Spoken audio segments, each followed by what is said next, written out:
WWE put on their social media that kind of went through everything we can expect to see tonight.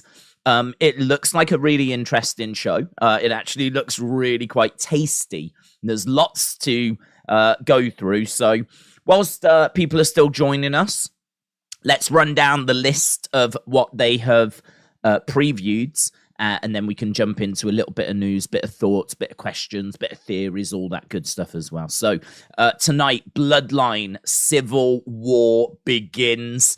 The way that they're wording this and the way that the poster looks and everything really feels like a Marvel movie. Like everything about it just feels like Avengers Civil War, like Bloodline Civil War. They're actually referring to it as that. They're not like referring to it as Roman and Solo against the Usos. They're not like talking about them individually. It's Bloodline Civil War. So that's kind of, I think, the title of this part of the story, which I kind of like. I like the fact that we've got a story going on in WWE right now that has its own title. Which is really fun. So hopefully this is going to be something that runs for a while. Obviously, I think, that match at Money in the Bank is going to be massive. Can't wait to see it.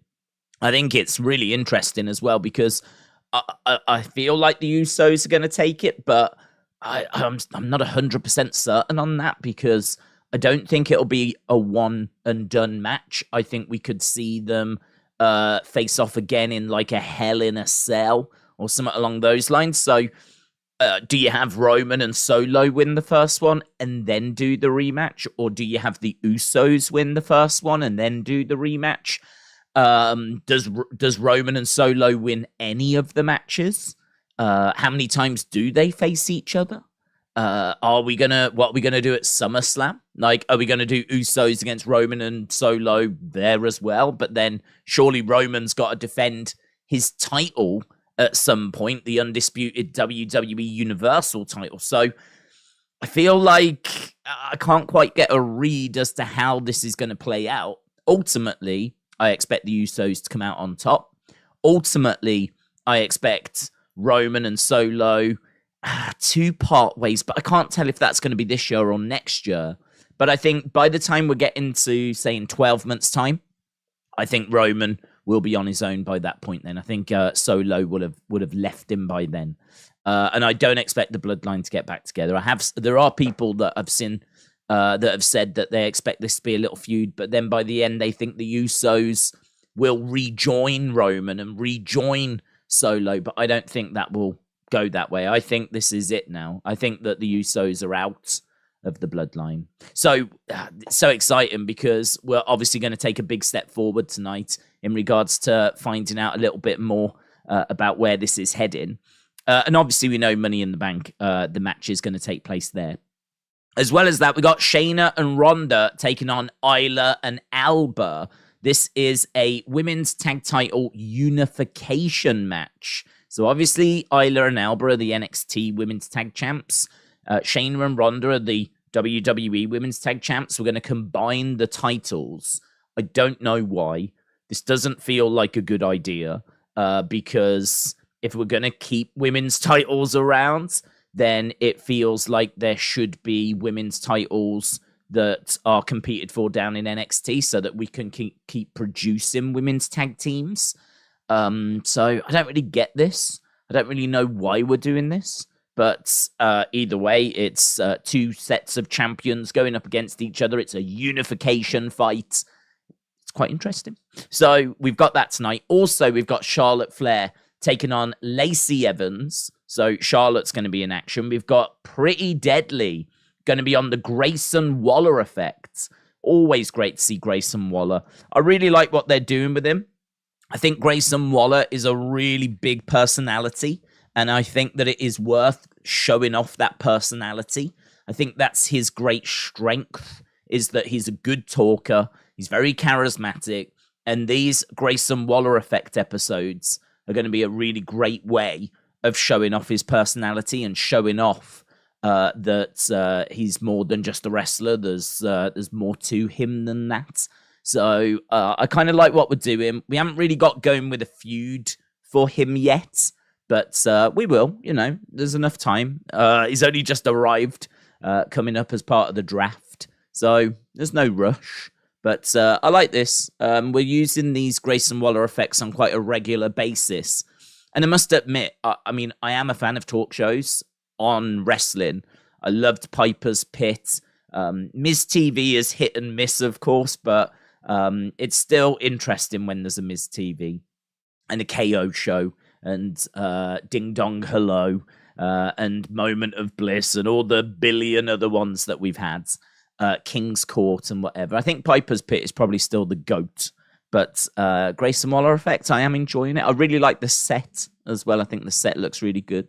So we got that tonight. His guests are pretty deadly. And then we've got Rey Mysterio taking on LA Knight. Obviously, people are going to be massively into that one. I do think it's an interesting match because LA Knight is so over that putting him in the ring with Rey Mysterio, who is also over, also a legend. I can't see the crowd booing Rey Mysterio. I can't envisage that. But equally, they're not going to boo LA Knight either. So I don't know. It's a really. I wonder if this is a bit of a test or some of the fans to see how over LA Knight is. They're putting him in there with a legend, a Hall of Famer. Think about the heat that Dominic Mysterio has managed to get, right? And the reason why he's got so much heat is because of how disrespectful he's been to his dad being Rey Mysterio. Like, people don't like to see, like, the parents being disrespected. You can't talk to your dad like that. You can't talk to your mom like that, right? But equally, people have got a real soft spot for Rey. They remember Rey from the past, and they remember Eddie. And obviously, Rey's a legend. They remember Halloween Havoc. They remember him winning the Rumble, winning the title. Like, he's one of the greatest mass wrestlers of all time. So I can't see them booing Rey. And I wonder if this is a bit of a test to see what are the crowd going to do. We'll put LA Knight in this situation. What are the crowd going to do? Because both of these guys are massively over. So the crowd reaction to that is going to be interesting. No way does LA Knight get booed. But equally, I don't see Rey getting booed. So maybe the crowd are just going to be, I don't know, just cheering both and just loving whatever happens. If Rey wins, does Rey get booed then? That would be the question. Perhaps the crowd would boo, but they wouldn't be booing Rey. They would be booing the decision to have LA Knight lose. So if there are boos after the match, it'll be interesting. That I'm really interested to see how the crowd react to that. So this is what's great about tonight's show is we've got the whole Bloodline thing. We've got a unification match. We've got a Grayson Waller Effect talk show segment. We've got a really interesting match where I'm not so bothered about the result, and I'm not so bothered about how both of those people look. I'm not so bothered about the match. I'm more interested in the crowd reaction. And I want to know how the crowd react to that. So there's for a 2-hour show, there's quite a bit there for us to get our teeth into. So yeah, I'm looking forward to that. And should be fun. Just before I get into the chat and start chatting with you guys, I hope you are well. Joseph said, I'm going to see you at Wrestling Shop. That's awesome. We're just a week away from Wrestling Shop Live in London at London Waterloo Station. I'm there on the Thursday and Friday, right? Thursday and Friday, I'm there. Mattel are there on Friday and Saturday. And D'Lo Brown, the actual wrestler, he is going to be there, I think, every day. He's going to be there, which is awesome. The reason why he's there is because there's a brand new D'Lo Brown figure that's just come out. And I think that Wrestling Shop should, hopefully, I don't think they've received them yet, but they are scheduled to get a delivery of that figure before next week. So the hope is that they will have him and his figure both at the shop. But I know they said it was going to be super close with delivery and all that kind of stuff. So we'll have to wait and see if the figure does arrive. But what's cool is that figure you won't get some from Smith's, because that's part of the Legends series. So they've had to kind of pull quite a few strings to get that series in stock. Because Smith's, B&M, those stores on the high streets, they don't stock them here in the UK. They're like, I don't know who they're, I think, are they an exclusive for Target? I think they're an exclusive for Target or Walmart, one of them. So it's a little tricky to get a hold of those. So yeah, there's going to be figures that you can't get from the high street. There's going to be myself, there's going to be Mattel, Bill McKenna, there's going to be D'Lo Brown. Oh, it's going to be so good. So, Joseph, I'll see you there, buddy. I'm super, super excited. Ryan Gambler, right? Let's try and go down these. I don't want to get behind. Ryan Gambler said, "Days, I appreciate everything you do." Oh, that's very kind. Thank you. I mean, I don't do anything, to be honest. So I appreciate the fact that you appreciate the fact that I don't really do much. So I think there's a lot of appreciation. So Ryan Gambler, shout out to you, bud. Aaron, hello. Hope you're well. Hope you enjoyed or been enjoying AEW. We are doing Forbidden Door on Sunday, and I am actually very excited for it. I think that the card looks really good. Danielson Okada, I mean, it really could be match of the year, and also Omega Ospreay. So a few to look forward to. But Aaron says, I honestly do believe that Solo is the next guy. You can disagree. I just feel he has a presence, in my opinion. Also, Omega Ospreay, Okada, Danielson on Sunday. Let's go. Yeah, those two matches. I must say that Tanahashi against MJF does feel very lastminute.com. Like, there's not really much to it. It's just Tanahashi saying, do you want a match? And MJF saying no. And then Adam Cole goading him into having the match. So that one, I don't know. It could be a sleeper, I suppose. I mean, Tanahashi is amazing. MJF has shown that he can go in the ring. So you put them both in the ring, that could be a lot of fun. But yeah, for me, like, the card looks good. The card looks strong. You've got plenty on the card anyway, but those two matches, Danielson against, if you haven't been watching AEW, right, just know, right, you might already have an opinion on it. You might not be a fan, right? You might not want to give it your time, whatever. But this Sunday, Forbidden Door genuinely looks interesting. And those two matches, I mean, forget AEW, right? If you're not interested in AEW, forget AEW. Danielson against Okada, right? This is Daniel Bryan from WWE taking on Okada from New Japan, right? It doesn't matter that it's under the AEW umbrella, that it could be under the New Japan umbrella, right? Sadly, I don't think it ever would have took place under the WWE umbrella because they long ago stopped working with New Japan. They did do work with them in the past, but not for a long time. So, like, this is an absolute dream match. This is a dream match. If you don't know who Okada is, that's fine. He is regarded as potentially the best wrestler in the world. There's a real conversation about, is it Danielson? Is it Okada? Is it Ospreay? I don't think there's much of a conversation at the moment to say that it's anyone in WWE, right? And obviously I'm not being disrespectful there, but Seth, I feel like he's a step below everyone else. I think he can be in that conversation, but in WWE, the priority isn't so much in delivering banger after banger after banger, right? Maybe it is for Sheamus, but it's a bit more storyline driven in WWE. And I think that now Seth is champion and he's got a belt to defend, and we're seeing him compete open challenges and go to NXT. I think very quickly he can get back into that conversation. I think he could get back into that conversation. I think with Gunther, you could maybe talk about him, but I don't know that he has enough singles matches on the big stage. You know, it's hard to have banging matches on SmackDown or Raw when you're being interrupted by commercial breaks. Really, where you do your best work is on pay-per-views. And he doesn't really have that many one-on-one matches on pay-per-views. So that's what feels is missing for Gunther for me. I want to see him compete on those. But he wasn't at Backlash, for example. And at WrestleMania, he was in an amazing triple threat, but it was a triple threat.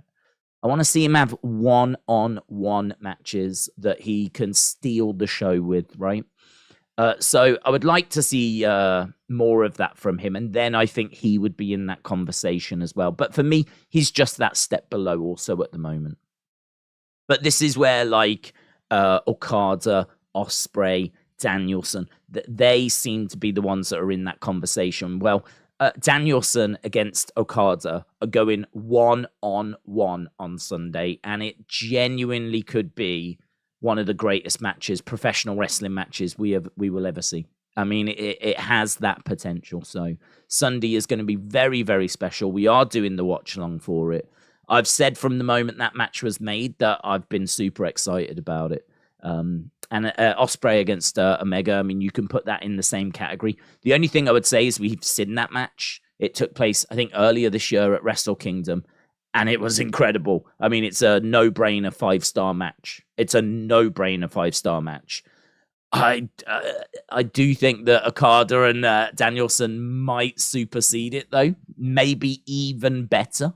So I don't know. It's a really good card. So I'm right there with you, Aaron. I'm very excited about it as well. And in regards to Solo being the next guy, I mean, to be honest, I'm not sure about that at the moment, just because it feels a bit soon. Could he go on to be the next guy? Yeah, potentially. But I think right now he's not won a world title. He's not even competed for a world title. I don't even think he's had a one-on-one match on a pay-per-view, has he? I can't even recall him having a singles match on a pay-per-view yet. So feels like, I mean, it is such early doors. Such early doors. So we'll have to see how it all shakes out after this Bloodline story. But, you know, considering where he was down in NXT, feuding with the likes of Boa, and now here he is being presented the way that he's being presented. It is quite a journey in such a short space of time. I mean, he really is. They really have built him up to be a monster. So he's in a good place. Mitchell, shout out to you. I hope you are well. Really appreciate the support, as always, my friend. Mitchell says, I'm a little tired of the cool Roman Reigns stuff. It would be cool if one time we saw Roman answer. We don't get a reason as to why he doesn't watch the show. What if he said the weeks he's not on the show, he's consulting the elders? I'm a little tired of the cool Roman Reigns stuff. Paul Heyman. Cool Roman Reigns. Right. It would be cool if one time we saw Roman answer.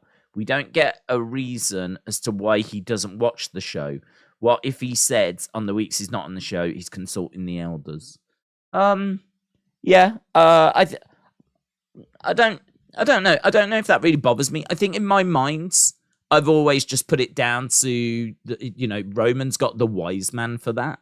Like, Roman doesn't need to watch the show. He's not interested in what other people are doing. He knows that he needs to stay a step ahead and needs to have an awareness of what's going on. In order to stay the champ, you've got to make sure that you're not blindsided, or there's not a new challenger that's come in that you're not aware of, or, you need to know the landscape, right?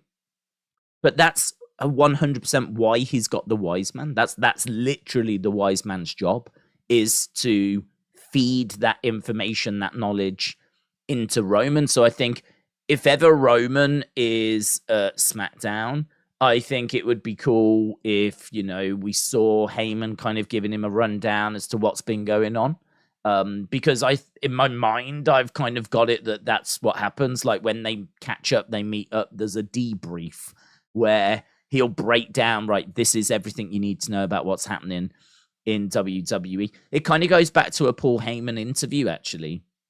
Paul Heyman got asked by Ariel Helwani about if he watched AEW, and he said he did. He said he watches everything because he has to watch everything, because he's the wise man and he needs to know what's happening. You know, there could be someone that's rising up through the ranks in Puerto Rico that could potentially make their way to WWE and become a big problem in the future, or whatever it might be. And so he was talking about, you know, I think at one point he was talking about different camera angles and presentation of superstars in different promotions, and having an understanding and a knowledge of that as an example of things that he was like trying to be aware of. So I've always just assumed that, like, well, Roman doesn't need to watch. He doesn't need to pay attention. He's got the wise man to do that for him. And then there's some sort of debriefing.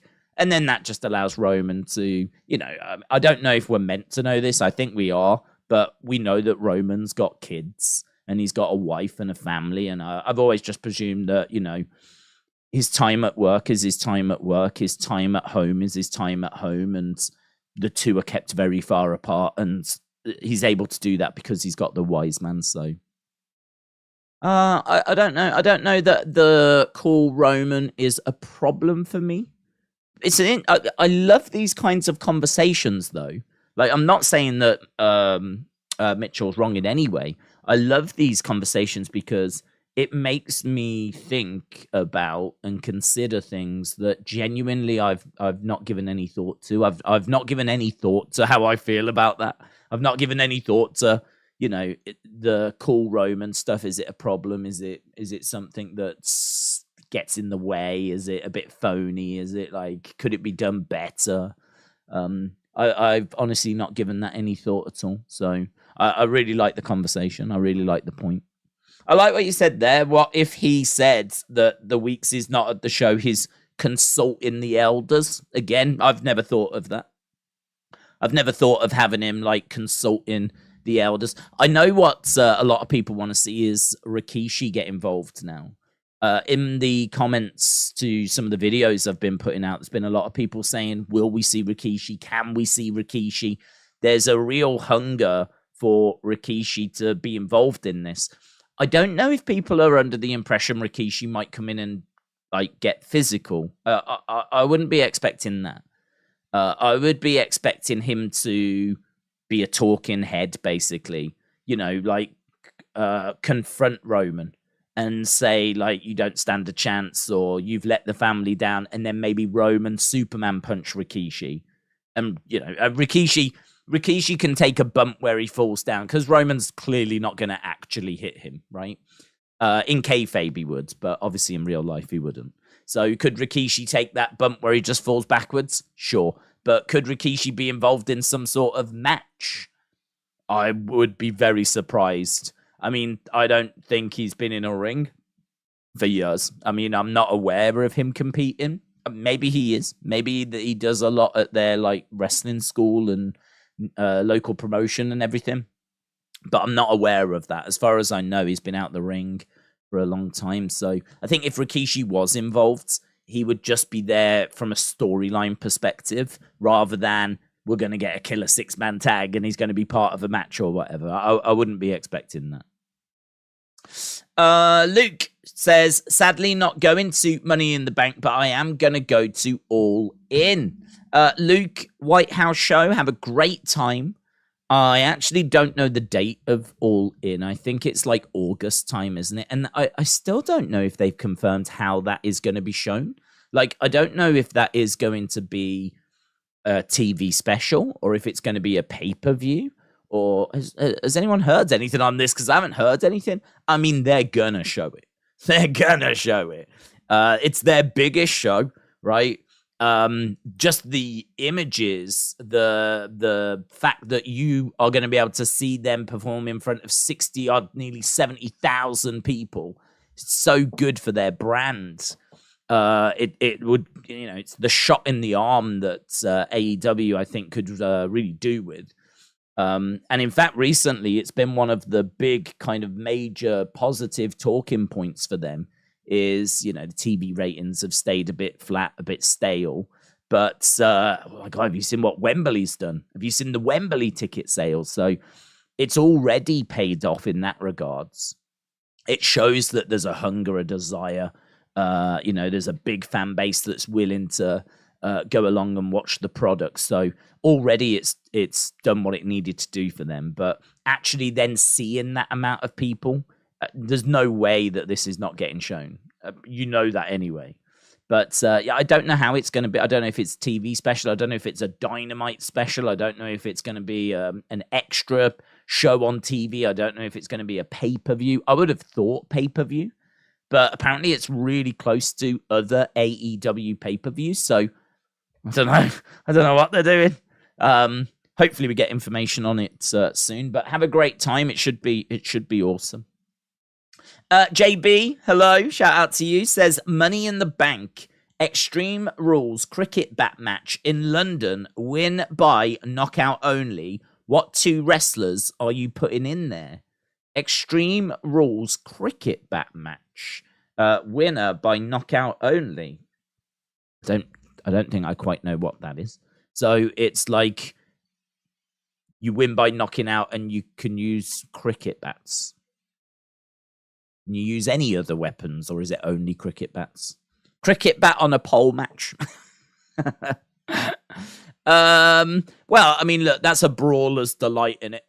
That's a brawler's delight. I mean, you're not going to want to put in high flyers in that kind of a match. You're certainly not turning into someone like Ricochet. You're looking at brawlers. So the list of names that would come to mind would be Sheamus, would be Gunther, would be Kevin Owens, would be those kind of brawling types, like a Bronson Reed, someone along those lines. I think I would be looking at Sheamus. Is Sheamus on the cards? I don't know if Sheamus is, because he's not in the Money in the Bank match, and I don't think he's on the card yet. So if we was going to add an Extreme Rules match for Money in the Bank, Sheamus would be one that I would be putting in, because, I mean, he was so over at Clash at the Castle. The Irish come out. It's nothing for the Irish to come out. But Sheamus is loved anyway.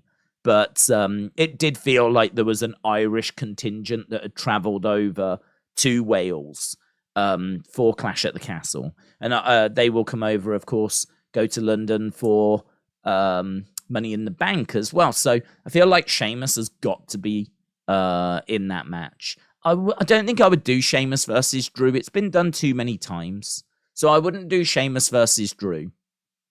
I think I'd probably be looking at like Sheamus against Bronson Reed, because we've been using Bronson quite a bit. And he's a heel. Sheamus is a face. You could maybe go down those roads. Kevin Owens is always interesting. Putting Brock on the card would always be fun, but I don't think Brock needs weapons, to be honest. So, yeah, I'd probably be looking at something like that. Sheamus against Bronson Reed. It gets them both on the cards. Both are being used quite a bit at the moment. Shame that neither of them are English, because I feel like the cricket bat in particular is a very English thing. So you really would want an English person in there, really. So, I mean, I could go Ridge Holland, but doesn't really feel like the right answer, because unless you did a tag team one and you had like Pete Dunne and Ridge Holland as one team, and then went with, I don't know, Pretty Deadly as the other team, and actually did it as a tag match instead. So you could always maybe go that way. But JB, shout out to you. I hope you're well. Riot is Liv said, did you know that Shayna Baszler defeated Ivy Nile on Raw Underground before they discontinued it? I believe I did know that, yes. I mean, I don't think I could have actually told you that, if I'm being truthful. But I know that Ivy Nile was on Raw Underground. Did you know that BFAB did a link on Raw Underground? There was one week where Shane McMahon was stood next to the ring thing, and he turned to this woman and he was like, do you want to do this next link? And she was like, what, me? And she was just like a fan that was watching.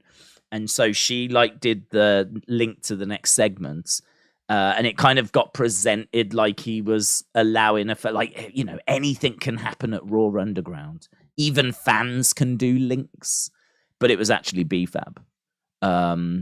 So, yeah, there was a lot of people. Well, I think everyone that was involved was obviously, I don't think there was any genuine fans that were back there. That would be interesting, though, if there was any genuine fans that managed to get around the edge of the ring. But to my knowledge, it was all just performance center recruits. So, yeah, I mean, you could probably go back. I mean, Dabba-Kato was involved.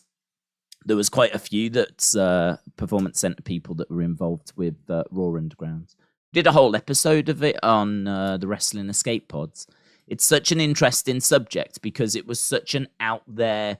The reason why we talk about it as well is that NXT have announced they're bringing it back. I did a video that I put on the channel when it got announced, and yeah, it's a really interesting topic because I mean, the very first episode I seem to recall there was dancing girls. There was girls on poles dancing away like strippers. They didn't obviously take their clothes off, but it was very much that kind of vibe. And it was raw. It was underground. It was different. It was strange. It was, I must say, intriguing as well. You looked at it and you was like, I think they could do something with this. I always felt like it potentially needed to be its own show. It either needed to be its own show or it needed like the last half an hour of Raw. Like, it needed its own space. I don't think, like, going back to it throughout Raw was the right thing to do. I think it needed its own space. And it needed its own roster and its own championship. It needed to be its own thing. And that's not what we did. And it didn't stick around very long. It didn't survive very long. But it was, I think it was an interesting idea. And it was definitely something worth looking at. But like most things in WWE, good ideas can end up dying when we get to the execution stage, because someone can have a vision and it could be a great vision, and then you actually execute it and it's botched. Just like the cruiserweight belt. I mean, for me, the cruiserweight division, the cruiserweight title, that whole thing we've spoke about a lot of times. It's a great idea, but in execution, it was botched. It was not great. Hasib, shout out to you, my friend. I hope you are well. Hasib said, what do you think AEW learned from last year's AEW New Japan to this year? Because this year looks like proper Forbidden Door when last year wasn't. I think, to be honest, last year they were very, very unlucky. I seem to remember last year there being a lot of injuries, a lot of problems in regards to not having the superstars that they wanted available at that time. So it meant that the card we ended up getting was, I don't think, anyone's dream card, right? This year is so much better. But the availability of people is so much better this year. So I don't think in that regard it's a lesson learned. I think it's more just we're in a better situation with injuries this year. In regards to what have they changed? What have they actually done? I don't think you've seen as many New Japan stars on AEW. I think what they learned was that a good chunk of their audience is not aware of New Japan in the way that I think they thought they were. See, what's really interesting about AEW is that AEW was born out of New Japan. New Japan is AEW's mother, right? Tony Khan might be the father, but Tony Khan's had a sexy times with New Japan because the core group of the wrestlers in AEW came from New Japan Pro Wrestling. That's where Kenny Omega was. That's where the Young Bucks were. It's where Hangman was. It's where Jericho had just spent some time as well. And so the elite came over from New Japan Pro Wrestling, right? So all elite wrestling, like the middle part of all elite wrestling, came from New Japan Pro Wrestling, right? So the fact that we are 4 years down the road with AEW, and now there is a sizable part of that audience that either isn't aware of what happens in New Japan or doesn't care what happens in New Japan, is very interesting. And the reason why we know that they don't know or care about New Japan is just based on a lot of the reactions. Jay White hit the ring a few weeks back to silence. There was no reaction when Jay White got into the ring. And actually, the reactions he's been receiving in general have been fairly muted, right? And this isn't that the AEW fans, ignorant or anything along those lines. It's just, I think a lot of them have got into AEW since it started. I don't think they got into the Bucks whilst the Bucks were in Japan. I don't think they got into Kenny whilst Kenny was in Japan. I think they've got into them over, I don't know, lockdown, pandemic, right? They've discovered AEW whilst flicking through channels or seeing the clips that go out on social media, and they've joined the party, right? And so they've joined it since AEW started, and so they haven't gone back and watched the old New Japan stuff, or they don't watch New Japan. So I think last year we were seeing a lot of stars coming over from New Japan where you would expect big reactions, and we weren't getting them. We weren't getting those big, oh my God, he's here type reactions from the crowds. The ratings were not shifting at all, right? You could do teases as to who's the mystery partner, who's going to be facing such and such at Forbidden Door, blah, blah, blah, blah, blah. Ratings did not budge, right? There was no movement whatsoever.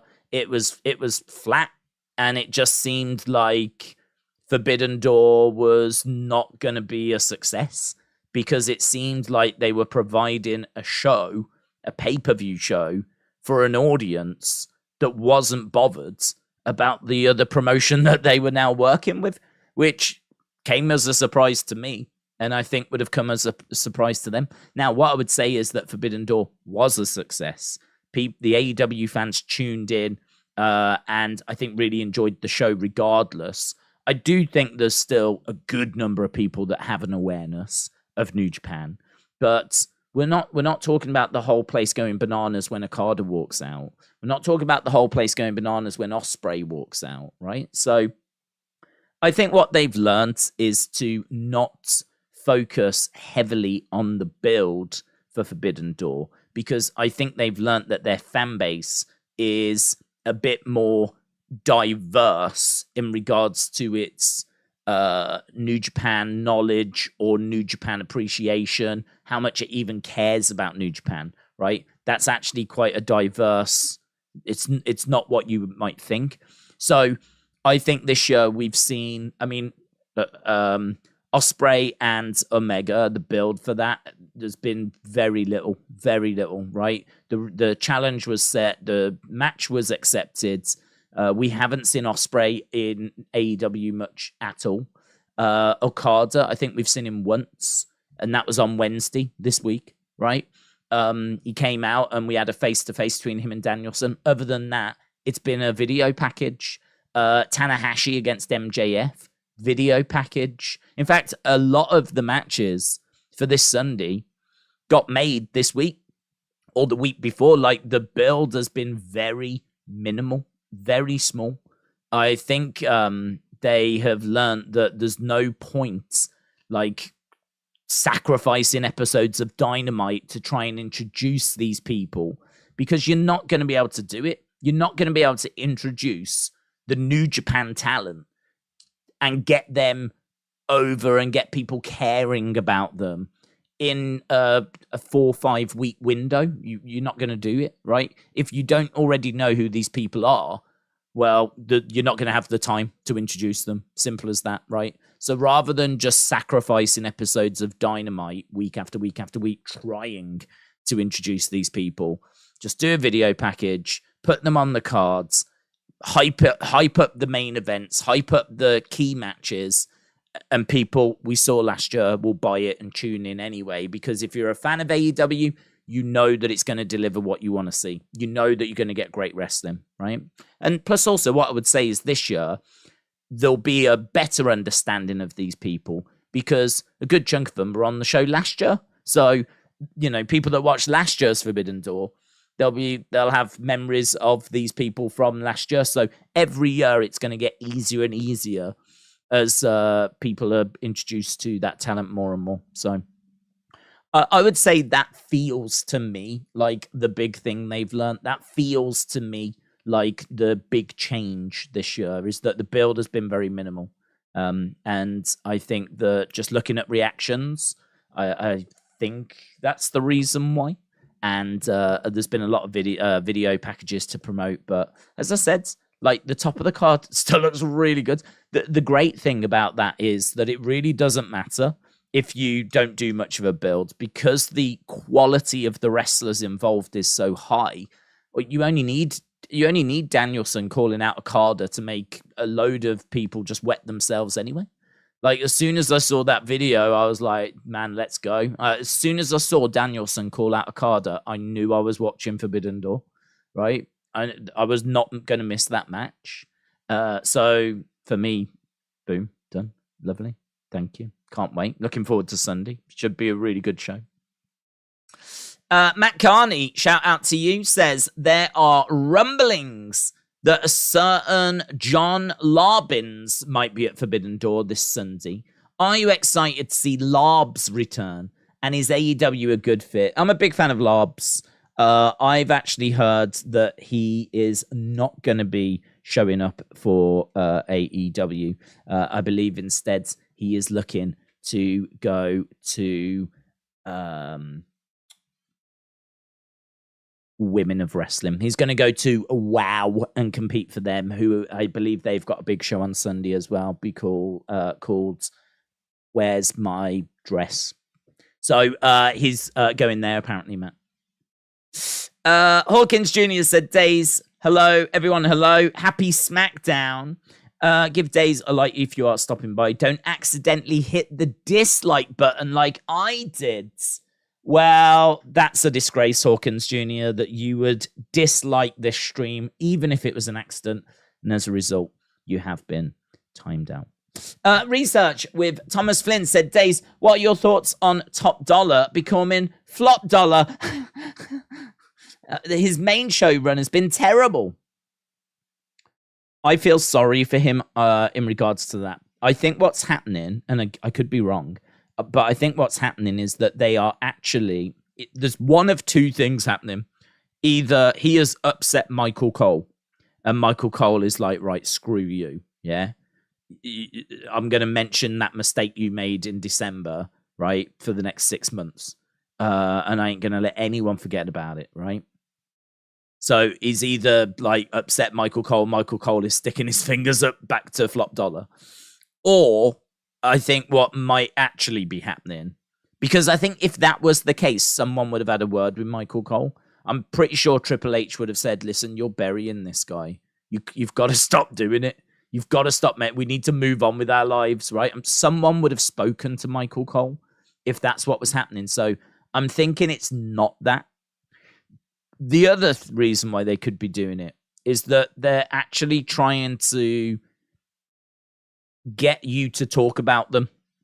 You see, the worst thing that can happen for Hit Row is that no one talks about them, no one acknowledges them, everyone forgets about them. They're just, they come out, they do their thing, they're gone. Think Maximum Male Models, right? No one's talking about Maximum Male Models. Like, they've gone missing. We haven't seen them in ages. No one's even talking about them, right?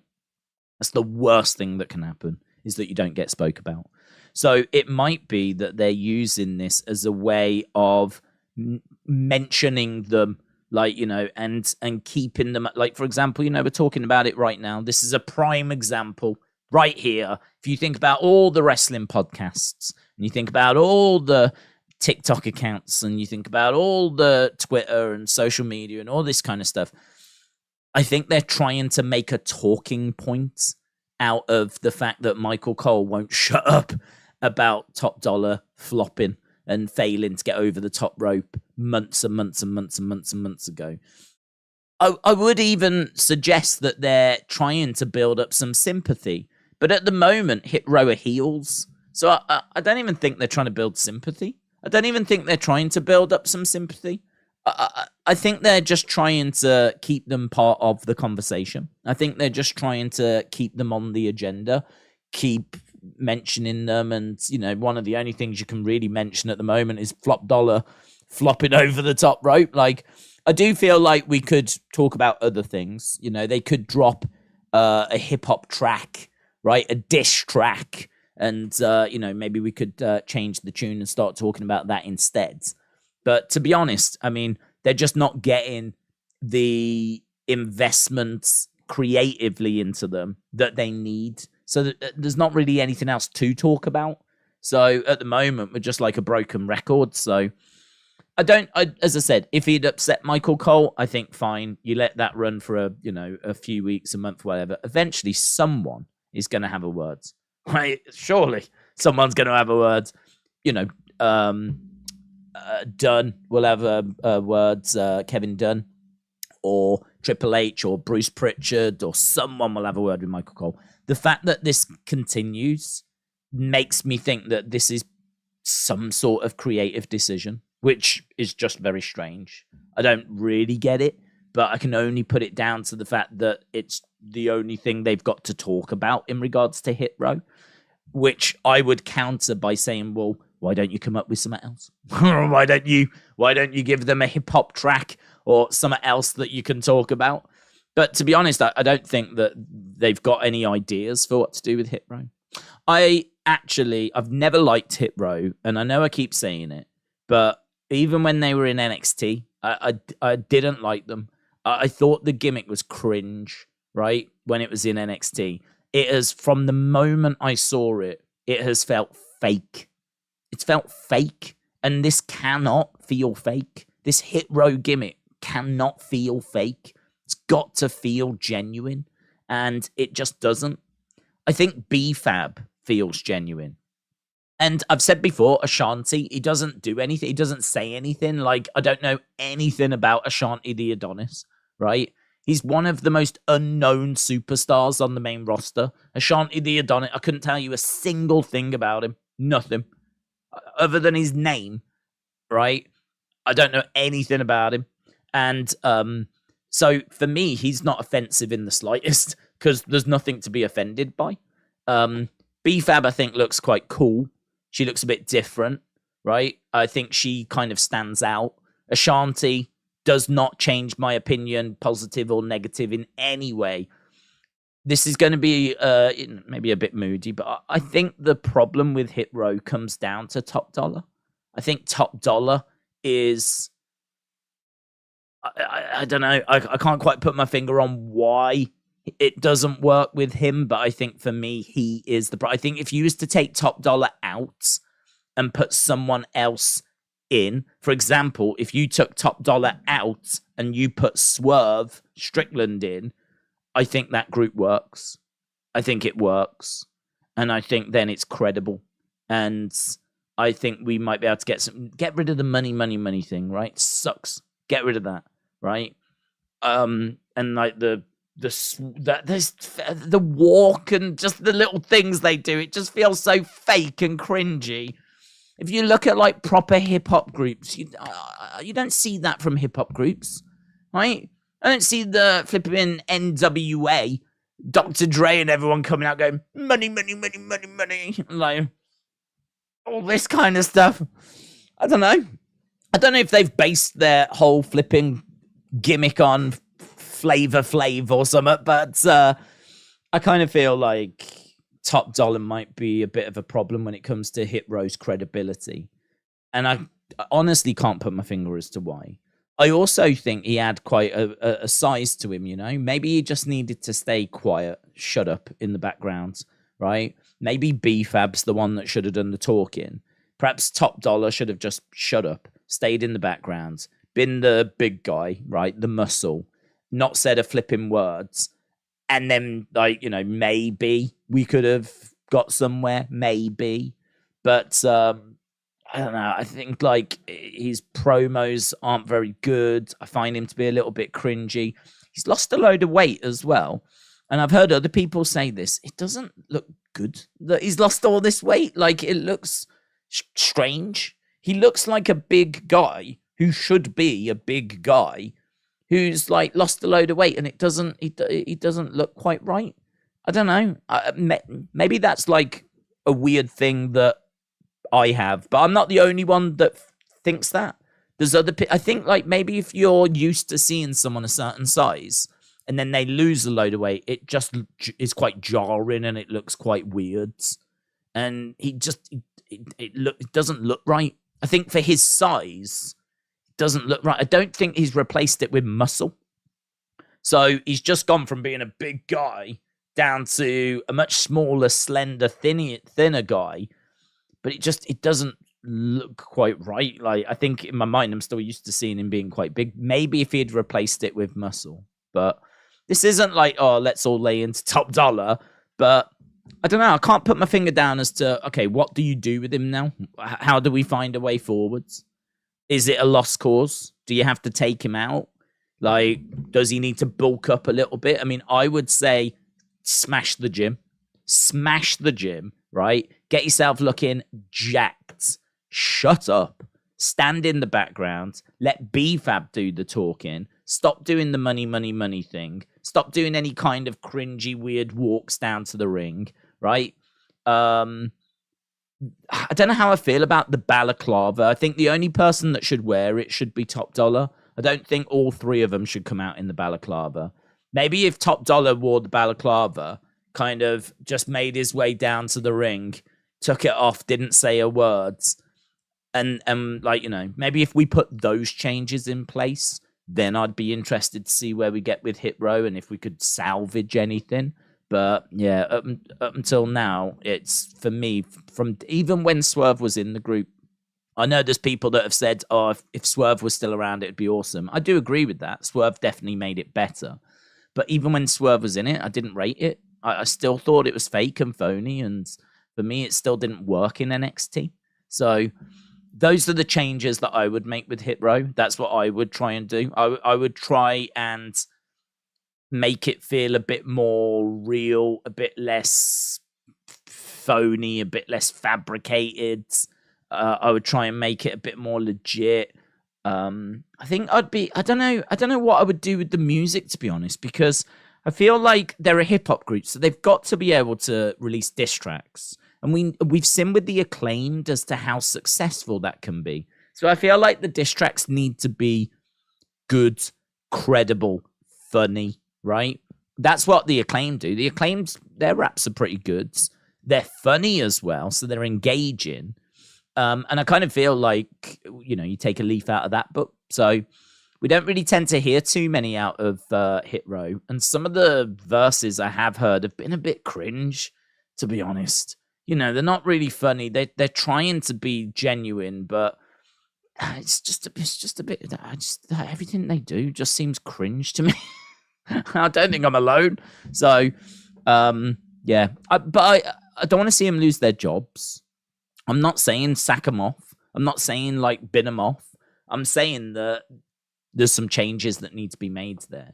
But what you do with Top Dollar, who I think is the problem, I'm not sure. I think you just have him shut up, stand in the background, be the muscle. And this is why he's got to put on muscle, right?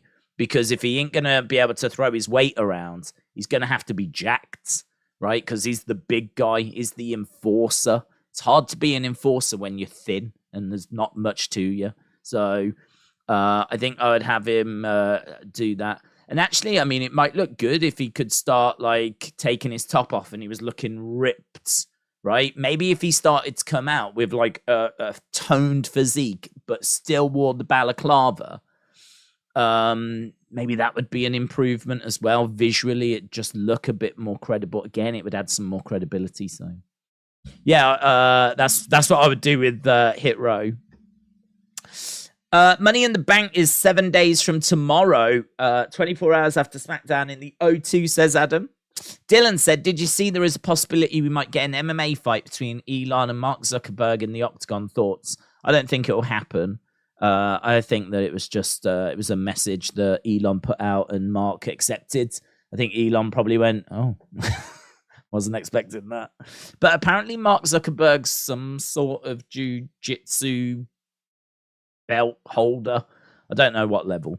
Certainly not black. So he's probably like, do you know what? I quite fancy my chances going up against Elon Musk. So he's accepted. But I can't see it happening. Mitchell said 25 months. Are USA screwed with Bearhalter back? Mitchell, shout out to you, man. 25 months, that's amazing. I don't think you're screwed with Bearhalter back. I don't think you're screwed, but I don't know that you're gonna take many steps forward either. I mean, Bearhalter is not someone that strikes me as an incredible coach. He's not best in class. And I think for the USA, you need the best in class. You should have the best. Now, I think you had Klinsman, who, I mean, he hasn't really gone on to do much in the world of coaching. I don't even know if he does any coaching right now. If he does, I've got to imagine it's some small team, maybe in Saudi Arabia or somewhere, right? Because I'm certainly not aware of him coaching in Europe, unless, again, he's at some sort of small team. So you've kind of gone down the road of like getting some legends to try and coach your national team. But that's not what you need. You need a proper out-and-out coach. You need to try and get the likes of, I think, hasn't Carlo Ancelotti, isn't he looking to go to Brazil or something I've heard? If you could get Carlo Ancelotti, or if you could get, Pep Guardiola, of course, or Jurgen Klopp, or, Thomas Tuchel, or, one of those kind of, best in class, one of the top managers that's available. Someone like, I don't know what's happening with Diego Simeone, who's been at Atletico Madrid for ages. If you could get like a proper manager that manages in Europe, that is in a top league, someone that manages in the Premier League, someone that manages in La Liga, and not just managed like Jesse Marsh, but someone that has had success, actually won cups, actually competed for titles, right? Jesse Marsh just battled to keep Leeds up, right? So I heard rumors you was looking at him, but you don't want someone that's, battling to keep a team up. You want someone that's battling for the Premier League, that's battling for La Liga, that's battling for a cup. That's not Bearhalter, is it? That's not Bearhalter. So I don't know. I don't understand why you did it, to be honest. I don't know why you did it. I mean, I can't imagine you're short of money, right? And money talks. And what with the next World Cup being in America, you would think that this would be a very exciting project for somebody. That someone that was out of work, like a Pochettino was for ages. Pochettino out of work. Here's a load of money, right? You can make yourself you can manage, you're going to qualify for the World Cup because you're a host nation. So how do you fancy managing the USA at a USA World Cup? Here's a ton of money, right? And we've got some exciting players coming through, because you've got some all right players that are coming through. I don't think you'll win the World Cup, but I think certainly I can see you getting into the knockout stages. And who knows? Look at Greece winning in 2004. If you get on a bit of a roll, who knows where you could get to? So I wouldn't say you were screwed. I would just say, I don't see you taking that step forward now. I don't see you necessarily growing a great deal before the next World Cup. But he's a lucky boy, isn't he? Bearhalter. He's a lucky boy. Right. We're lucky boys as well, because we're about to get started with Smackdown. LS Dub said, since we're sending these in, I'll join in. LS Dub, shout out to you. Erase Your Mind said, 25th month of membership. 4 years of watching. 4 years of streaming. I think I can't even remember when we started. I think we started in 2018, didn't we, doing like the watch alongs? So I mean, that's you're pretty much in OG category there. That's impressive stuff. Big shout out to everyone that joins us for these watch-alongs. Love chatting with you guys. I know I can get a bit too stuck into the subject sometimes, but I don't know. I always feel like the topics are pretty interesting. And we've got an interesting show. Let's get stuck into SmackDown, shall we?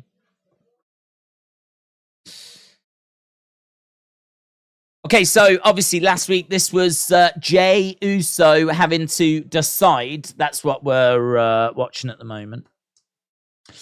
But days 4 years-ish, says Defcon Eric. Down since 4 years-ish. Down since 4 years-ish. Are you looking forward to Forbidden Door? LSW asks Daz. Daz, hope you're well. Have you heard anything about Drew recently, says Evan? No, I haven't, actually. I don't think there's been anything. I am wondering if we'll see him at Money in the Bank.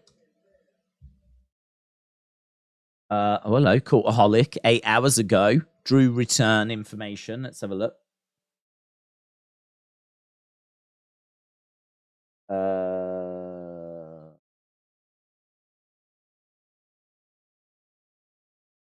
Drew McIntyre's return to TV might not be too far away. Boom. I ain't going to read the rest of it. I don't need to know the rest of it. Might not be that far away. I'm thinking Money in the Bank. I mean, we've been saying that for a while. It's in London.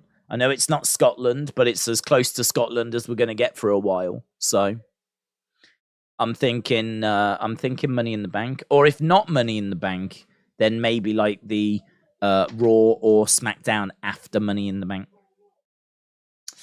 Jeremy said, think I was 4th or 5th. 34 months for Jeremy. Crazy. Do you think there'll be an 8th for men's Money in the Bank? Don't think so.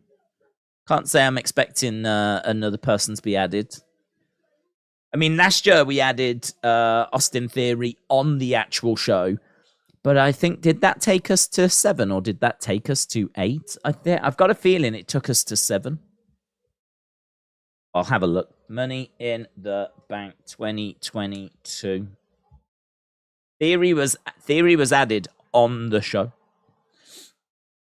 1, 2, 3, 4, 5, 6, 7. Oh no, it was 8. That's interesting. 1, 2, 3, 4, 5, 6, 7, 8. 8 for the men. How many for the women? 1, 2, 3, 4, 5, 6, 7 for the women. So there was 7 for the women. There was 8 for the men. I'm gonna say we're done. I don't think we'll add another one now. We've just added Logan, who seemingly didn't have to qualify. Lol. Lol. Because no, why should he? Why should he? Why should he qualify? Do you know why he already qualifies? Because he's Logan Paul. Yeah? He drinks Prime. So he doesn't have to qualify. So, no, I think we've filled our boots now of non-qualifiers. Right, let's go. Let's go. Good question, though, Evan. I like it. Usos! I'll tell you what else I like. Beans on toast. Here's the Usos. Mason said, Sean Ross Sapp says, SmackDown got Vinced tonight. Lots of changes. Days for SmackDown GM, says Thomas Flynn. The double super kick was perfect, says Ron. Do you think Roman will cost Solo the mat at Money in the Bank and Solo will team with Jimmy and Jay? I don't think Solo leaves Roman that quick. I could see Roman sacrifice Solo being a bit off as a result. But I wouldn't expect him to leave and start. Because, I mean, what's Roman meant to do then? If he's on his own and he's got Solo and the Usos after him. So I think that my guess is that we do this match a couple of times. The next time that we do it, it could be inside Hell in a Cell, which I think would be awesome. Hell in a Cell match with Roman and Solo against the Usos. That'd just be awesome. So I have no problem with seeing this match a couple of times because I think it's going to bang, man. It is going to bang. Let's see what Usos have got to say. We the ones. We the one. You the twos. We the ones.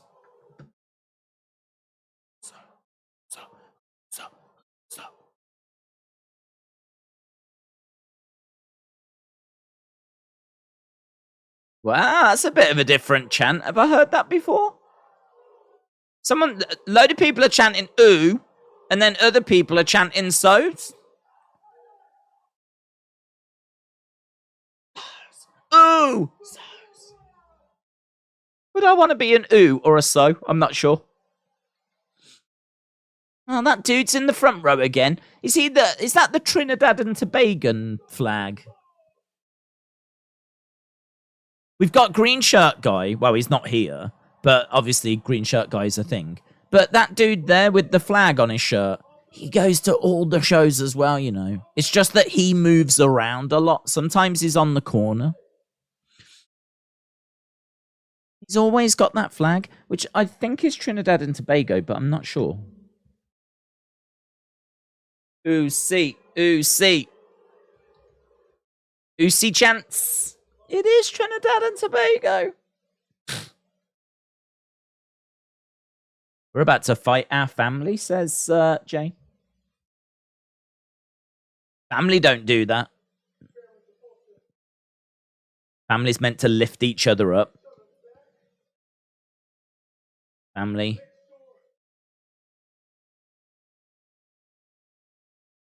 Family's meant to make sure that from the bottom to the top, we've got each other's backs. Yeah, Jay, you're rambling.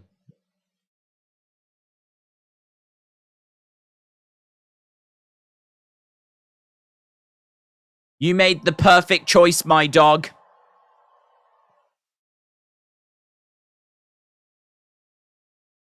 So we about to fight family. Oh. He says, we still love you too, Roman.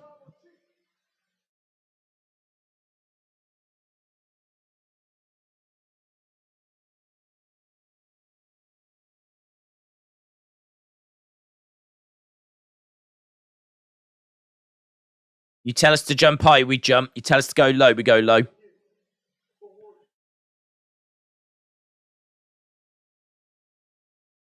You disrespected me and my brother. So he said he still loves Roman? It's interesting. Jimmy didn't seem like he felt he still loved Roman. Jimmy was like...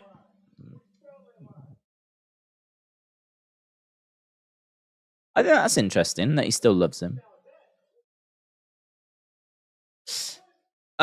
Jay, so that explains why you kicked Roman in the mush. Off with Jay's head, says Maggie. Do we see another turn at Money in the Bank? Could Jay still be on the fence? What is the next layer? I don't think so. I don't think...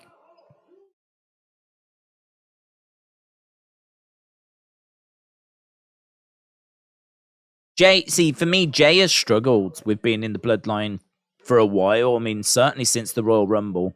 Since the Royal Rumble, we've had Jay come and go from the Bloodline quite a few times. So, you know, this was the final straw for that for me.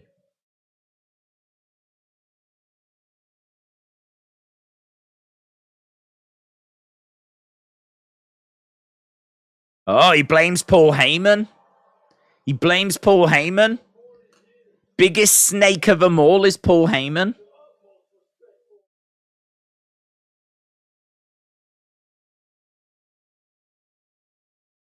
Oh. What if this leads to Paul Heyman leaving and returning with someone new? What if the end goal here is that Roman turns on Paul and he's out and Paul returns with someone new? We're going to London. That was racist. Racist Usos. You're looking at the best tag team in the world? Or the Paulrus turn? The Paulrus said Zokiller. Paulrus.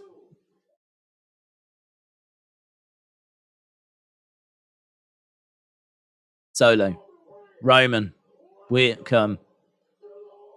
I thought they were going to say we're the ones. Welcome to the Uso Penitentiary. Well, I gotta tell you, man, that feels a little bit all over the road to me. What I was looking for there was Roman, you messed up. Solo, you messed up. We family, but you're gonna pay for the disrespect. And there was a bit of that. But Jay being like, Roman, still love you, Us. You want us to jump? Tell us how high. Like, it's interesting. Not what I was expecting. I do like the shot at Paul Heyman, though. I do like the shot at Paul Heyman.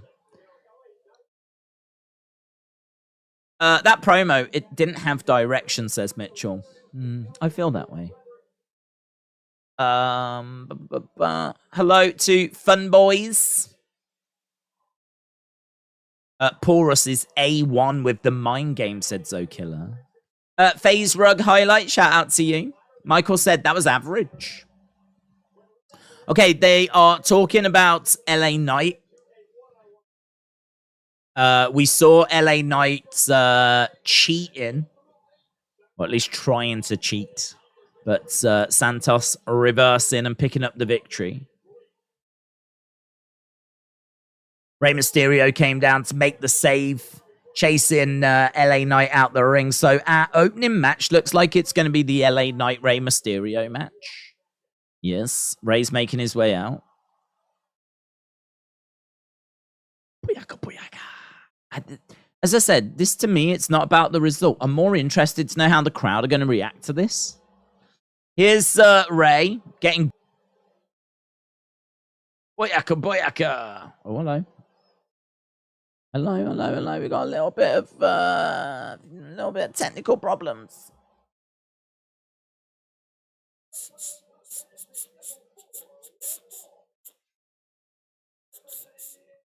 Okay.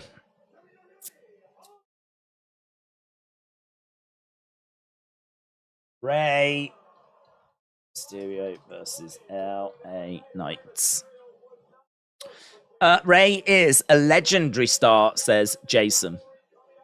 You was lagging. Should be okay now.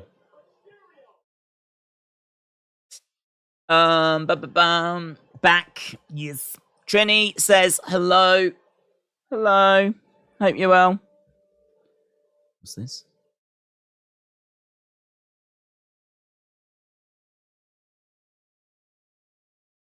So we just got a little video package for Seth.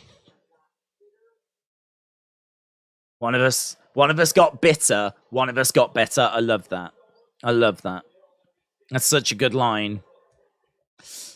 What have you missed? You haven't missed anything. We just had the Usos come out. Little bit.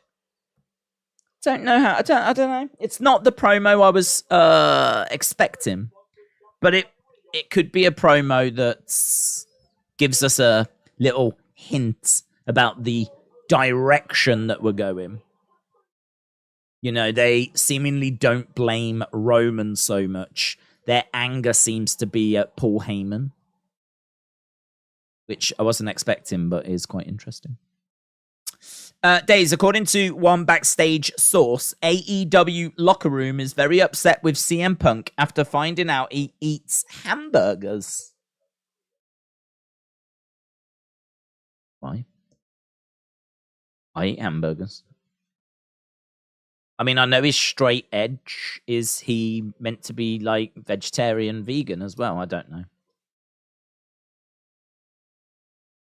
Why would that be? I don't know. Why would that be a problem?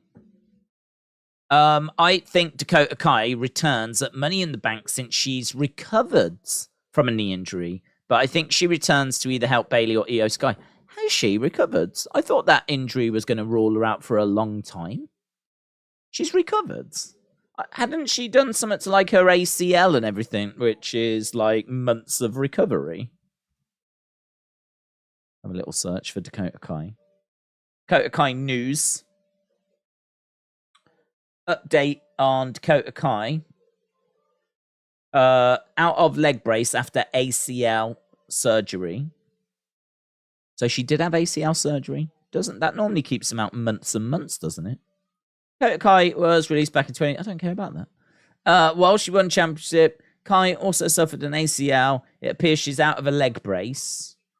Suffered a major ACL injury. Dakota Kai would undergo surgery. She's no longer wearing the red brace and can roam around. I'm out of my brace, right? Kai will be out of action anywhere between 6 to 9 months after her surgery. So she's out of her leg brace, but she's still not going to be returning for 6 to 9 months.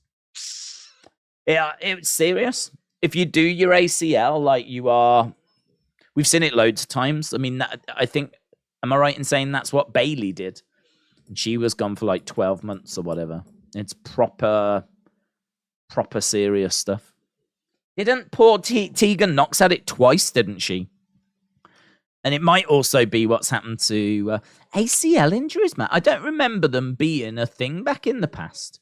I don't remember ACL injuries for like The Warrior and Hulk Hogan and all that. ACL injuries are something which you just hear about like all the time now.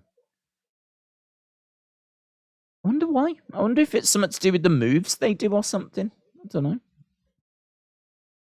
Are you streaming Money in the Bank? Yes, absolutely. Will you stream Money in the Bank predictions? I will stream Money in the Bank. Our watch long for it. Predictions. I tend to do those as shorts now, to be honest. They get seems like people enjoy them a lot more that way. If I do predictions as a stream or as a video, tend to get around about 10,000 views.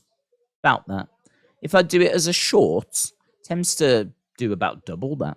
So it seems like people, and I suppose in a way that does make sense, because I think people enjoy predictions, but I don't know that people are looking for like really long explanations of like loads of stuff. I think some people just want like, you know, quick little, okay, who do you think's going to win? Okay, well, I've got this person for this reason, that person for that reason, that match, this match, blah, blah, blah, blah, blah. So it seems like the shorts are what people engage with more.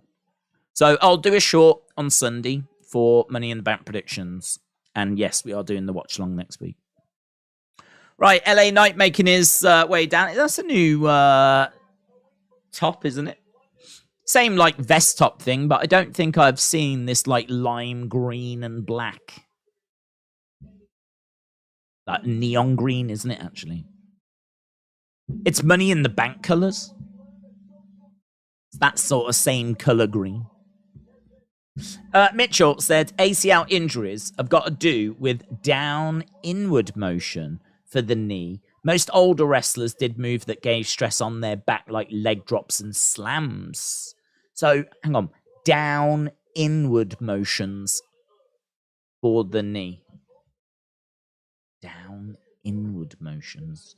I wonder what moves that is then. That, I mean, it does make sense that it would be to do with like the more modern move set as to why we're seeing the ACL a lot more. And actually, you make an excellent point, because I remember a lot of old wrestlers having back problems. Back problems was always the thing, wasn't it? Whereas now, it's not so much back problems. Now everyone's doing their ACLs. So, yeah, it's interesting how things evolve and how that has now had an effect on the injuries the wrestlers are getting. Good information, that, Mitchell. Appreciate it, buds. James, hello, said the Bloodline in MLW are all champions now. I didn't even know there was a Bloodline in MLW. Who's in that? Jacob Fatu. And who else is with him? And have they called them the Bloodline? Because I would imagine WWE have got the trademark on that, haven't they? LA Knight chants by the crowds. Drop kick by Rey.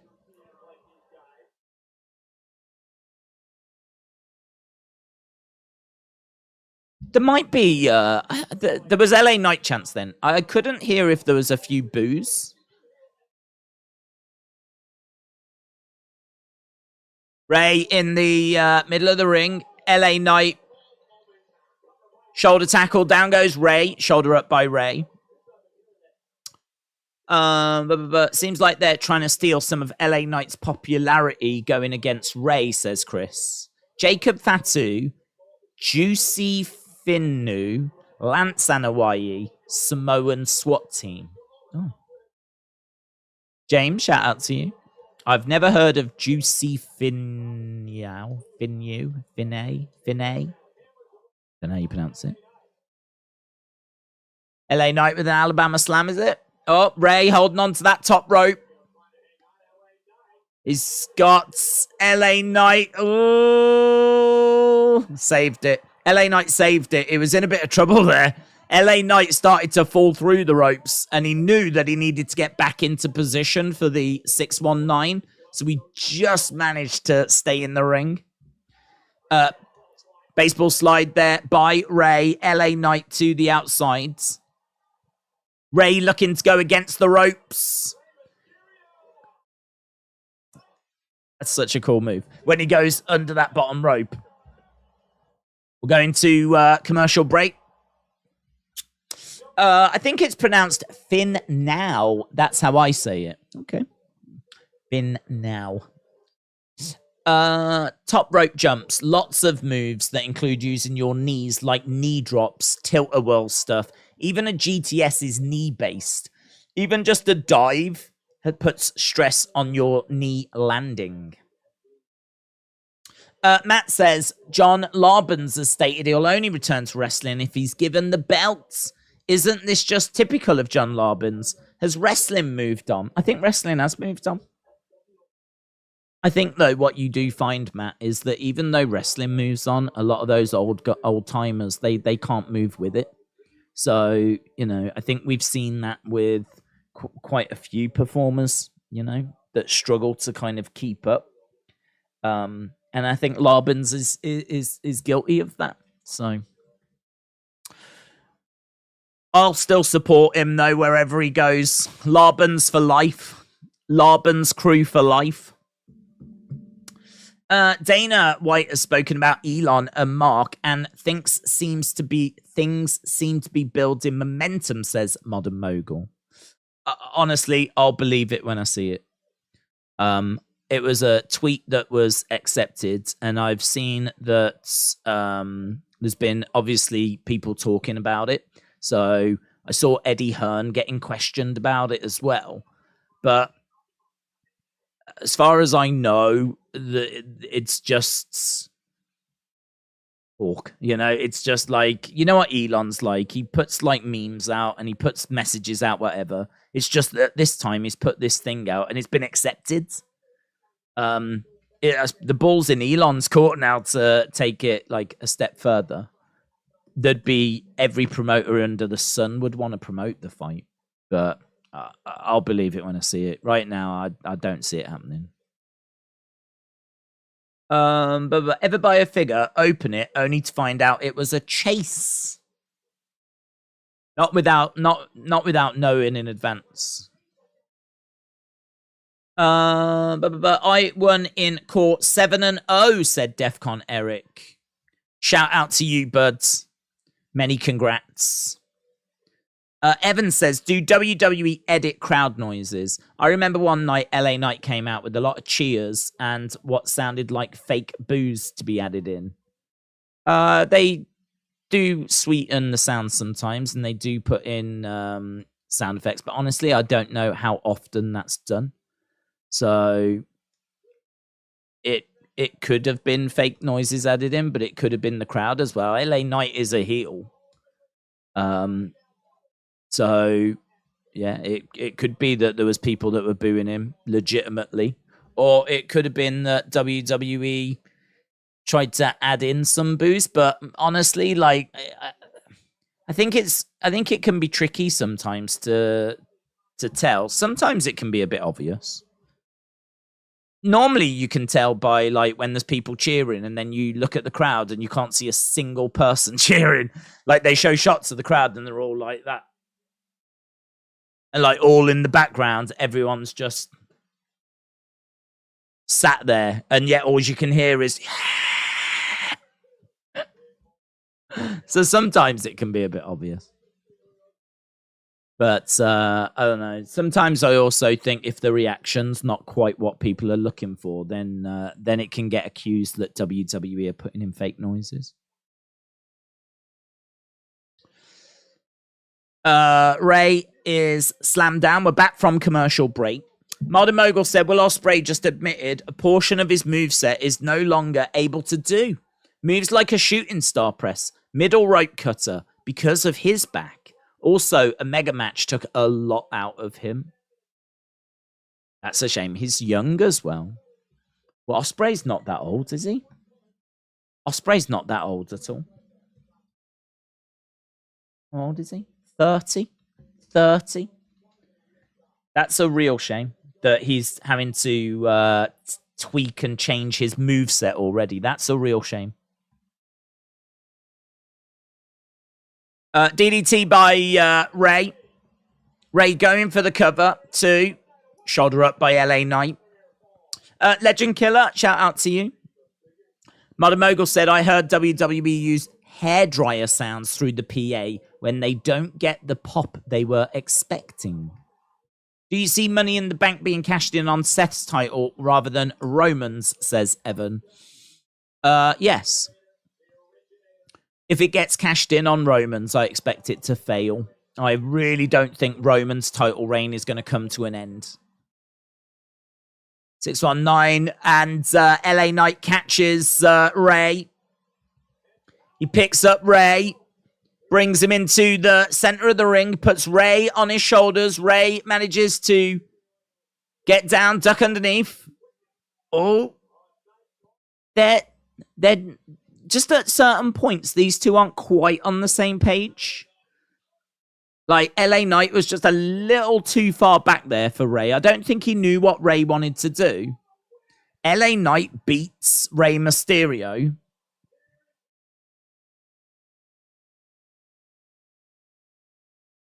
LA Knight beats Rey Mysterio.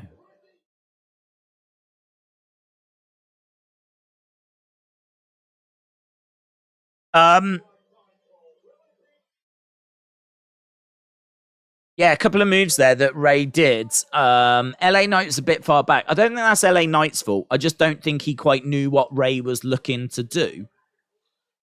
And then the other one was the 619 where he almost, literally, momentum almost put him through the ropes. LA Knight grabbing the mask of Rey.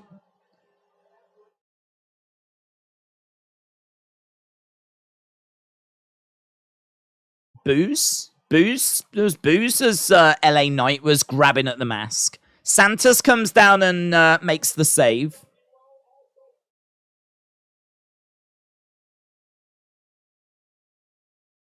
So he was pulling at the mask and the crowd were seemingly not appreciative of that. There was some audible boos, unless they were being piped in.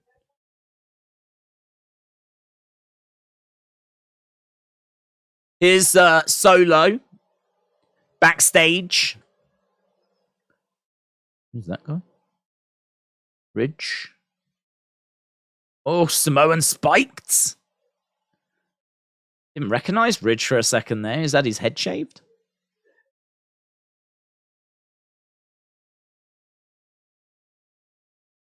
Oh, he speaks. Not in the mood tonight, says Solo. Ridge knocks into Solo. Solo says, I'm not in the mood tonight. Solo spikes Ridge. In the mood tonight. Days, how awesome was New Day when they were together, became champions? Could we see New Day put into other new teams? I mean, I wouldn't say no, but I don't know what you do with them, to be honest. I mean, they need a refresh. Would you split them up and put them into new teams now? I mean, I feel like in order to do that, there would need to be a breakup of some degree. Like, they'd have to either be separated during a draft or there would need to be a falling out. Because I don't know why we would separate them. We would need a reason to separate them. So I can't say that I'm expecting them to go into new teams, but equally something needs to happen there. Maybe we're just waiting for Big E to come back, and then, like, Big E will come back. So when Big E gets back, there's no way that he can be, like, having singles matches. So maybe Big E comes back, and we do, like, New Day stuff. And, I don't know, maybe Triple H can do some stuff with the New Day, you know? He can put a bit of Triple H sparkle onto it, and a bit of his own twist. Because I don't think we've seen New Day being booked by Triple H. We've seen singles matches and everything, but I can't think of a New Day feud under Triple H. So maybe we're just waiting for Big E to return. Did you hear that NXT did 773? Brian said the last 15 minutes did 950. A lot of main roster viewers tuned in, said Big Time Baxter. Yeah, I think what that kind of teaches us is, or what it teaches me is, you know, main roster stars can influence the numbers, but you really have to be one of the very, very big names. You know, you've got to be a Roman or a Seth or, you know, one of the very big names. We've seen people go down, like a Baron Corbin, like a Mustafa Ali, even a New Day go down and really have no effect on the numbers. But you have like a Seth Rollins go down. And granted, it was a title match as well, world title being defended, which adds to it, I would imagine. But yeah, I mean, just shows, doesn't it? There's levels to this game. And Seth Rollins is a needle mover. They have needle movers. I don't know that they've got loads of them. I mean, Charlotte went down there, and I don't think she moved the needle. I don't think she did much for the ratings. So I don't even know that Charlotte did a great deal.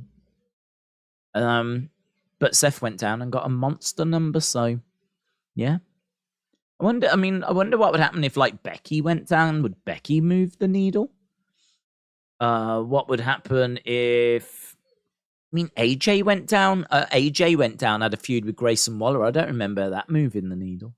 Don't remember that doing much at all. Interesting. Great if you're Seth Rollins. That gives you something to brag about. Right, we are back from commercial break. We are back. Should have go down for NXT for a few weeks. Well, next week will be good as well. Next week will be good. It's Gold Rush again. It might not be Seth, but it still looks like a good card. Give me Solo.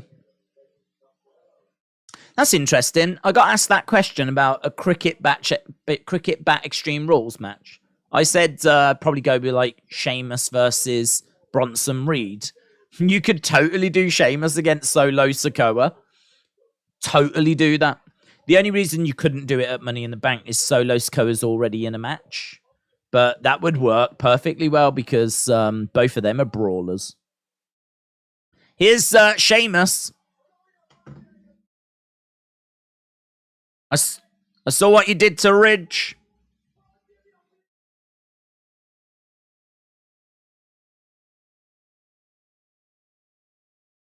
So Sheamus calls out Solo.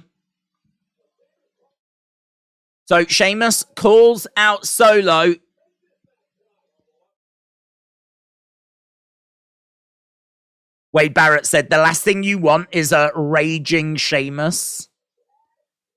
Okay, it's time for the women's tag team unification match. So it's going to be Ronda and Shayna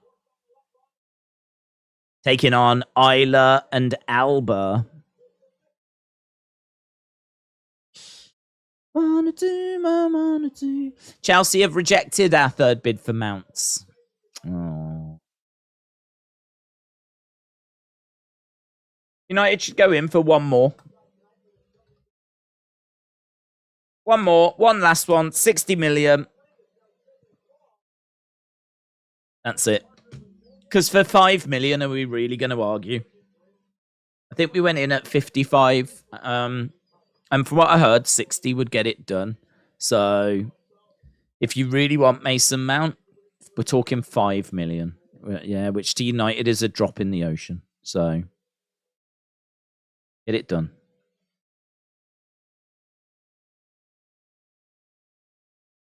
Cool entrance. We don't see much of Alba and Isla.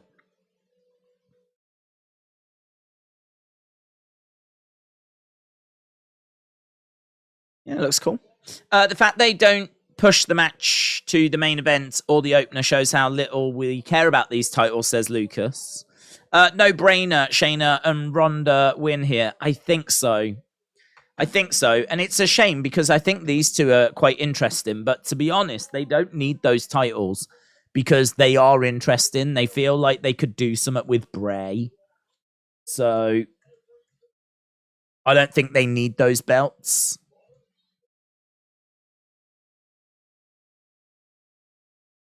I'll ask you lot, though, who wins. Do you think it'll be Ronda and Shayna, or do you think it'll be Alba and Isla? I'll put that in the chat right now. Vote away. Vote. Apparently, club officials are meeting next week to sort it out. 65 million and you would get him, says Christopher. It's fun to sing the song, What Do You Do With a Drunken Sailor, as What Do You Do With a Raging Sheamus, says John. They are in the show, so don't complain. Modern says, you are the head booker with any up to 4 current wrestlers available for any promotion for your main event. Who's in the main event? Title underline stipulation. I feel like that's a question for like the first hour rather than like whilst the show's on. Don't know.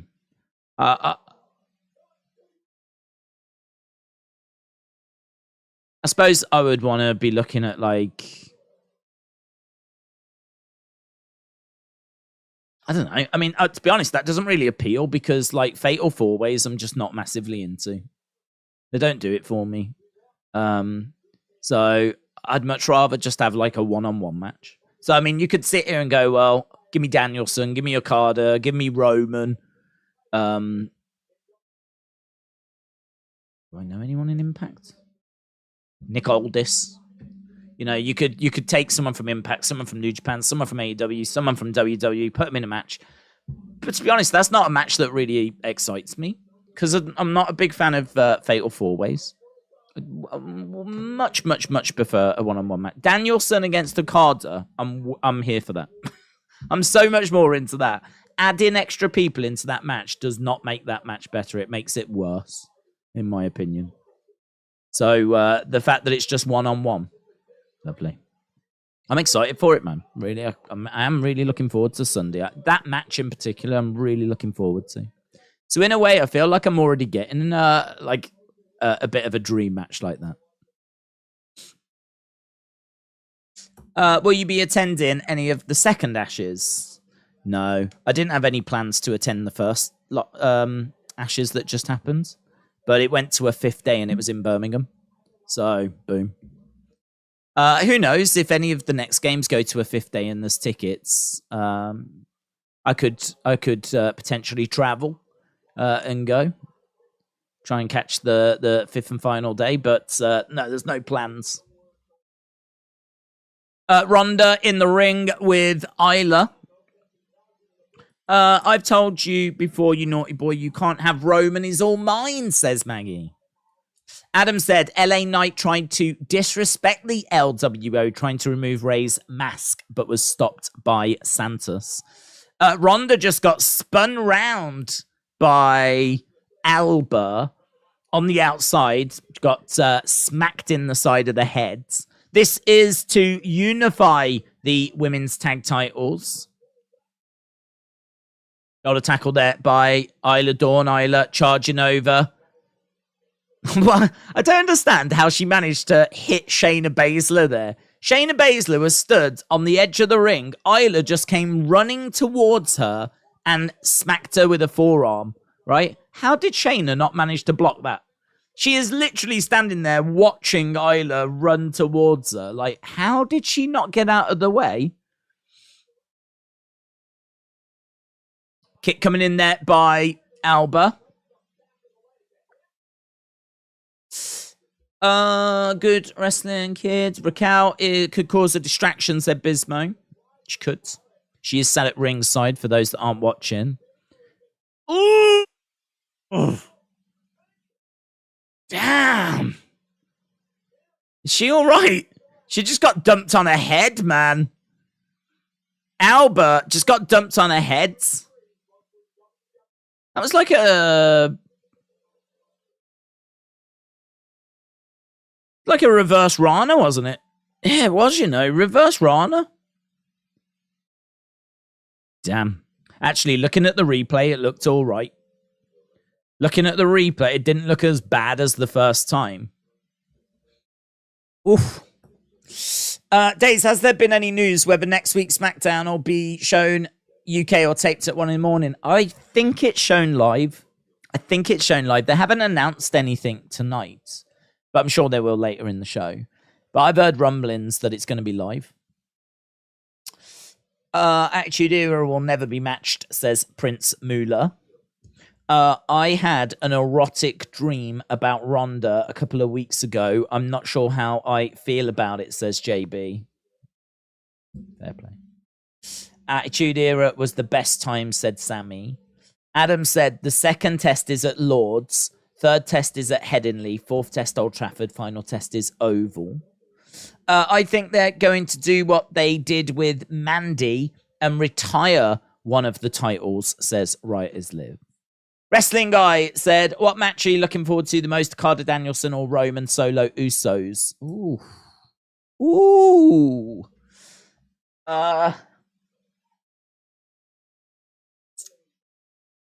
Probably Danielson against Okada. I think I will always favor a singles match over a tag match. I also think that even though Roman Solo Usos is going to be amazing and potentially a match of the year for WWE, I think there's also a chance that we could see it again.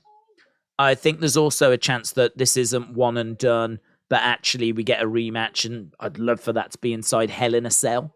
And if we did get that, I mean, that for me could be even better. Getting Roman Solo against the Usos inside a Hell in a Cell. I don't know that we're going to get that, but I feel like there's a really good chance we do get a rematch, right? So, but with Danielson Okada, I think this is one and done. I don't think we get this again. Potentially never again. So, I always prefer singles matches over tag matches. I think genuinely we're talking about two of the best wrestlers in the world right now. Plus, add in the fact that it's two different promotions coming together to make this happen. They're not even in the same promotion. So, that makes it special also. So, I've probably got to go with Danielson Okada. But that doesn't mean that Roman Solo and Usos is rubbish by any means. It's still right up there in a potential match of the year candidate. And they're all family. So the chemistry is going to be off the charts. It's got that going for it. I don't think there's going to be any, sometimes good teams can take on each other and it doesn't quite mesh, doesn't quite work. Like the chemistry's not quite right. Listen, these guys have been wrestling each other their whole lives. They've grown up together. I can only imagine they've trained with each other. They know each other's moves set inside out, each other's limitations. They're going to want that match to steal the show. I can't see any way that match doesn't deliver. And actually, I'd say maybe that's the advantage that match has got over Danielson and Okada. Because as much as you go Danielson and Okada, that's amazing. What if when the bell rings, it just doesn't quite gel? Because it might not. It might not. It just might not fit together as well as what we're hoping for. I don't think there's any danger of that with the Roman Solo Usos match. I don't think there's any danger of that at all. I think that will deliver. But honestly, for me, and this could just be me getting a bit overexcited, I genuinely think Danielson Okada could be one of the greatest matches ever. It has potential to be one of the greatest matches ever. I think we can all agree that Danielson's one of the best wrestlers of this generation. I think for those that have seen Okada, you would say the same about Okada. So putting these two in the ring at the same time, I mean, it's special, isn't it? Special. A match that I think people have been thinking what would happen if these two got in the ring together. Like, thinking about a match that has been thought about a lot over the years. A dream match. Oh, yeah, I got to go with that. Can't wait for Roman. Roman hates fighting family. To this day, he still worries about hurting him. What a big sweetheart.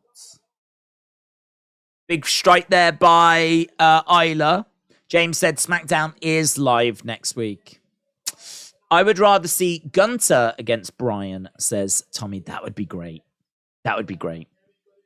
Gunter against Daniel Bryan. That'd be brilliant. Certainly if you had the right creative as well. If you had the right creative. I think Gunter would really like Daniel Bryan, or Bryan Danielson as he is now. Because Gunter's all about respecting the ring and it being a sport to be proud of. You know, the mat is sacred. Danielson's one of the best pure in-ring competitors there is. I mean, I've got to think that Danielson's the kind of wrestler that Gunter would, in a strange way, look up to.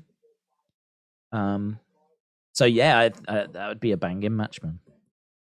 Right, we're still underway with this contest, and right now, Shayna is all over Alba. Alba's in big trouble, but Isla's in big trouble, sorry.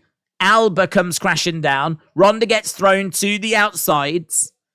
Suicide dive there by Alba Fire. She did that really well. Isla Dawn trying to get over to make the tag. Shayna Baszler in the ring. On her own. Ronda down on the outsides. Crowd a little quiet for this. Raquel still sat at ringside. Shayna trying to get submission hold applied. Ronda comes in. Ronda dealing with... Oh, they're in big trouble now. She's tapping. They're both tapping. And there we go. It's a win for Ronda and Shayna. Ronda and Shayna pick up the victory. So both Alba and Isla were both tapping out. It's not a great look, is it? Ronda Rousey is an NXT champion. They've got, it's Ronda 2 belts. Ronda 2 belts.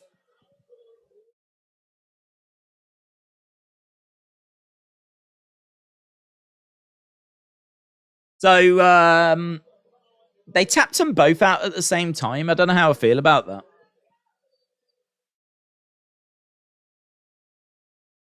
Ronda talking to Raquel.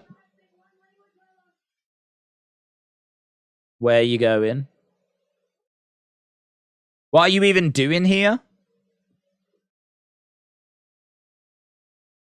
Listen, they've had some good matches. I know people enjoy laying into Ronda, but Ronda against Raquel, they've had some good matches.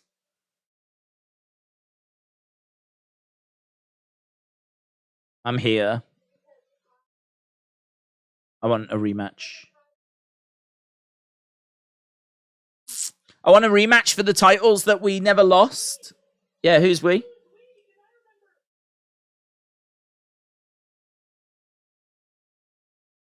Can't be Liv, because Liv's out injured still, isn't she?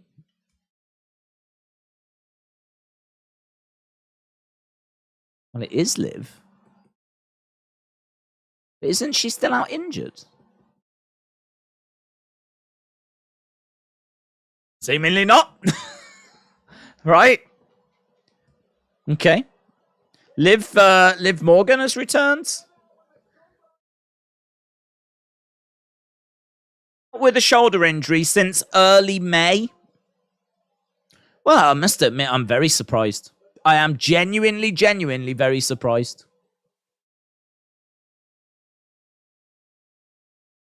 I was under the impression she was still out for another good couple of months.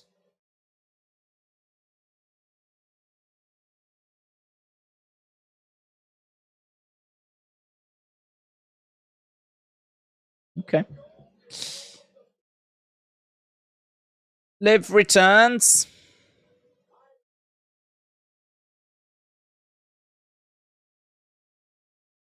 Michael Cole said he would love to see Rousey and Baszler against Liv Morgan and Raquel. Do you know what? I think he will.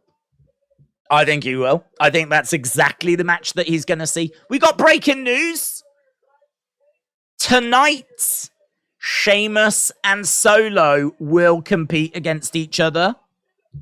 That's breaking news. That's just coming into the office right now. We are just receiving that right now. Grayson Waller is going to be talking to Pretty Deadly. Mitchell said, for clarifications, the halftime scores only count for the first hour. What happens if there's a match going on during? Does that count? I would say that halftime scores count up until the moment that they drop. Normally, for Raw and SmackDown, we're able to get to them around the exact halftime point. But for, is it NXT? I can't remember if it's NXT or AEW. But they tend to go a little bit further past, don't they? I don't think like I don't think like you can really discredit like the 8 minutes or what. If we do it at like 8 minutes past, I don't think anyone's really going, okay, I'm not going to count the last 8 minutes. So I've always just took it that it's a reflection as to how the show has been up until that point. Defcon Eric, shout out to you, said new unified women's straps soon. Yeah. I mean, to be honest, they will... It's down to if Triple H wants to change them. I don't think the women's tag belts are that bad. I don't particularly care for them, but equally I don't look at them and think, yeah, we desperately need new women's tag belts. I don't feel like with the men's, I feel like we need new men's tag belts. I don't feel that same way about the women's ones. I think they're just fine. They're just, they're fine. They're there. They're fine. I'm not offended by them. I'm not crazy about them, but I'm not offended by them. But Triple H could absolutely put his spin onto them. Like with most things, it'll just be the women's tag belts going forward. So when the NXT UK belt got merged with the NXT Championship, it wasn't called the NXT UK Championship. We didn't merge the names. It was just the NXT Championship going forward. I expect the same here. We're not going to... I don't think they'll run around with both sets of belts. And I don't think they will try to integrate the name. I think it'll just be a case that it becomes the women's tag belts. And the exact same when whoever beats Roman. I think whoever beats Roman, I think eventually that belt will just become the WWE Championship. There's no need to continue calling it Universal because that's gone now. It's done. I think the only reason they're keeping that name going is because Roman currently is still running around with 3 belts, one of them being the Universal. So the Universal isn't quite dead yet. You can still see it physically when Roman's around, but I think whoever beats Roman, be Cody. I think we clean that up by just having one belt going forwards. And I wouldn't be surprised if it just gets renamed the WWE Championship. So, yeah, I don't expect Ronda and Shayna to have 2 sets of belts. I think they'll just have one. I think it'll just be referred to as the women's tag titles. And yeah, it could be a new set of belts. Triple H is into that at the moment, isn't it? Jaden said, terrible booking burying Isla and Elba for Liv and Raquel and Ronda Shayna. And people say Vince doesn't book this show. I don't know. Has anyone said Vince hasn't booked this show? I don't think Vince does the booking. But it was reported, it was mentioned earlier that apparently Vince has had an influence on tonight's show. I don't know how true that is, but it was mentioned earlier he's had an influence on this show. But no, I don't think he has a big influence on the show normally. We were talking about this the other day. I mean, Vince is overseeing like the purchase of the WWE by Endeavor. They're having to go through budgets, and there's a lot of stuff that they're doing at the moment. He said in an interview that he hasn't got time to be in the weeds like he used to be. I believe him. I mean, I think if you look at the show, we're just not seeing the amount of rematches that we were seeing in the past. You're not seeing that kind of Vince humor has gone from the show as well, you know? Here's Grayson Waller. But it was reported earlier that tonight's show could have a bit of Vince influence in it. Okay, here's Grayson Waller.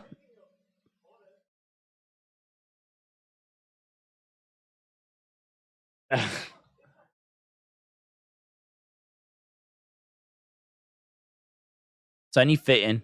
Tonight, my guests are the hottest new tag team. He says Grayson Waller is the hottest new star in all of WWE. So it's only fitting that tonight my guests are the hottest new tag team. Pretty Deadly. So Pretty Deadly making their way down to the ring. They won the gauntlet match, didn't they? They've got a CGI disco ball as well. So, Pretty Deadly.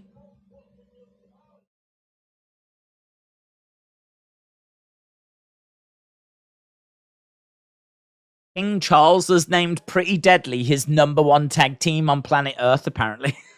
I must have missed that. He's backstage or he's behind the scenes cooking up something. That is Vince. Grayson Waller sucks, says Siler. I tweeted you something that said James. Have a look, James. Tony Khan reveals he tried to get AI to write an episode of AEW Dynamite. In all fairness, I would. See what it comes up with. You might look at it and 99% of it might be rubbish, but there might be something in there you go, do you know what? It's not a bad idea. Maybe that's the future of, well, it could be the future of everything, couldn't it? All TV shows could be written by AI eventually. Imagine the first proper AI sitcom. That might be pretty sick. That might be really funny. Could be absolutely flipping awful. Okay, so they are on the show. #1 trend in the United States right now. #Smackdown.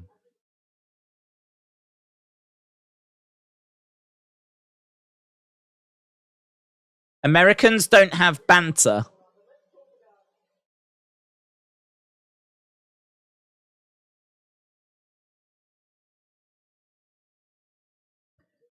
You've been here only 2 months and already so much success in the tag division, says Grayson.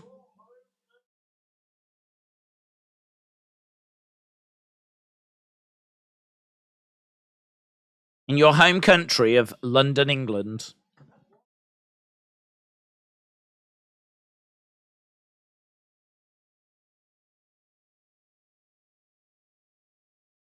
Shout out to the king. I swear, if I hear "yes, boy" when I go and see WWE live, I am leaving the arena. It hasn't got annoying for me yet. I'm all right with it. Pretty Deadly weren't really in NXT all that long, all things considered. Have we got shut up chants? Yes, boy. Yes, boy.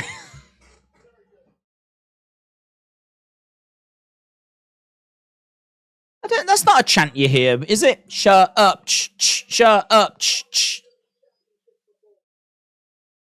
So, Sami Zayn, Kevin Owens against Pretty Deadly, London, next week. Smackdown.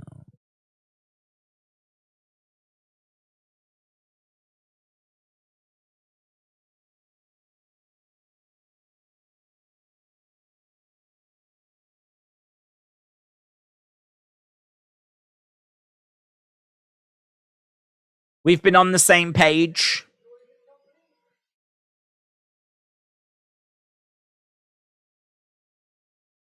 We're on the same page today, and we'll be on the same page for the next 10 years. So they're saying we're on the same page, but they're casting doubt as to whether Sami and Kevin are quite on the same page. Grayson. Grayson's not surprised.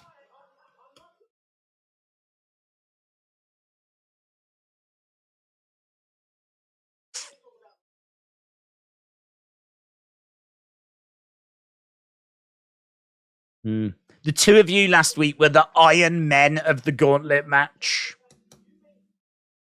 You beat 5 other teams. Obviously, the truth is they were the last team to enter. Grayson said it was inspiring. The Iron Men of Friday Night Smackdown. Yeah. There was times in there they didn't know they could continue.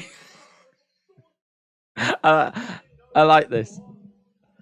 I like the playing up of this. There was times in there we just didn't know that we could continue. We beat 5 other teams.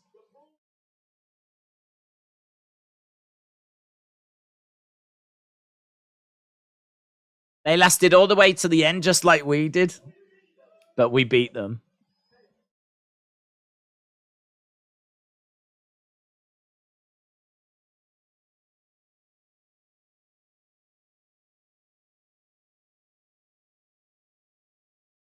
So they're just going through a list of people they've beaten. Great heels. They should win the titles, says Farty McSlide. Rivi, shout out to you. They're just going through all the teams they beat last week.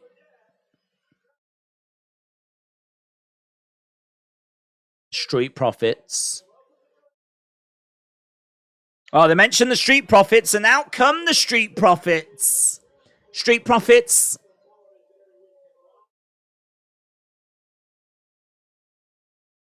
Okay, Street Profits have come out. Did they say our name? It's going to be a match, isn't it?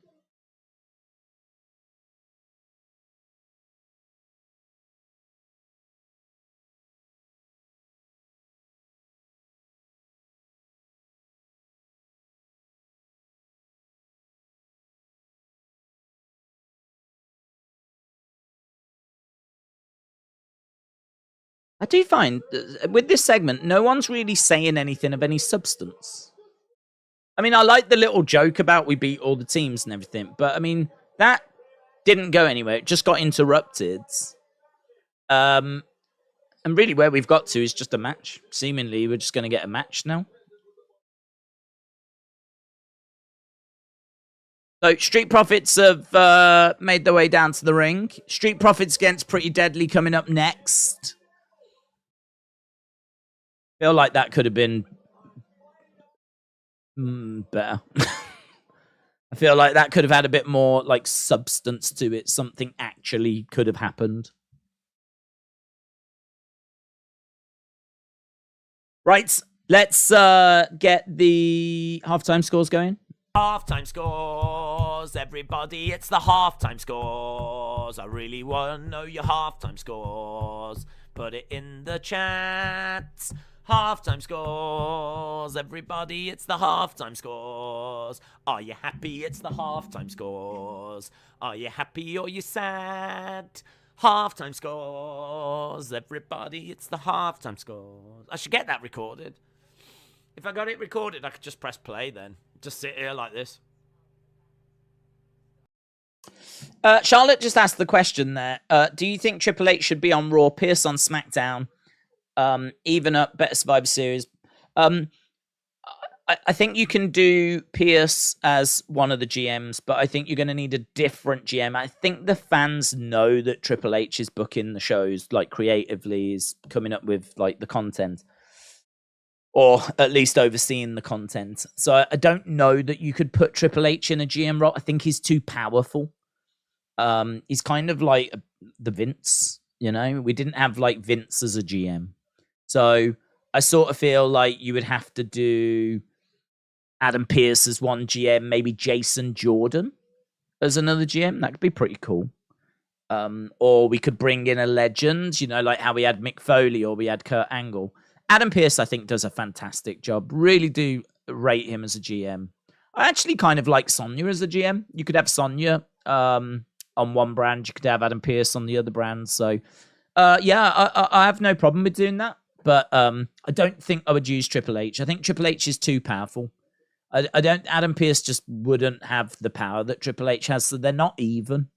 So I think I'd stay away from Triple H being one. But other than that, yeah, I'd be down for GMs.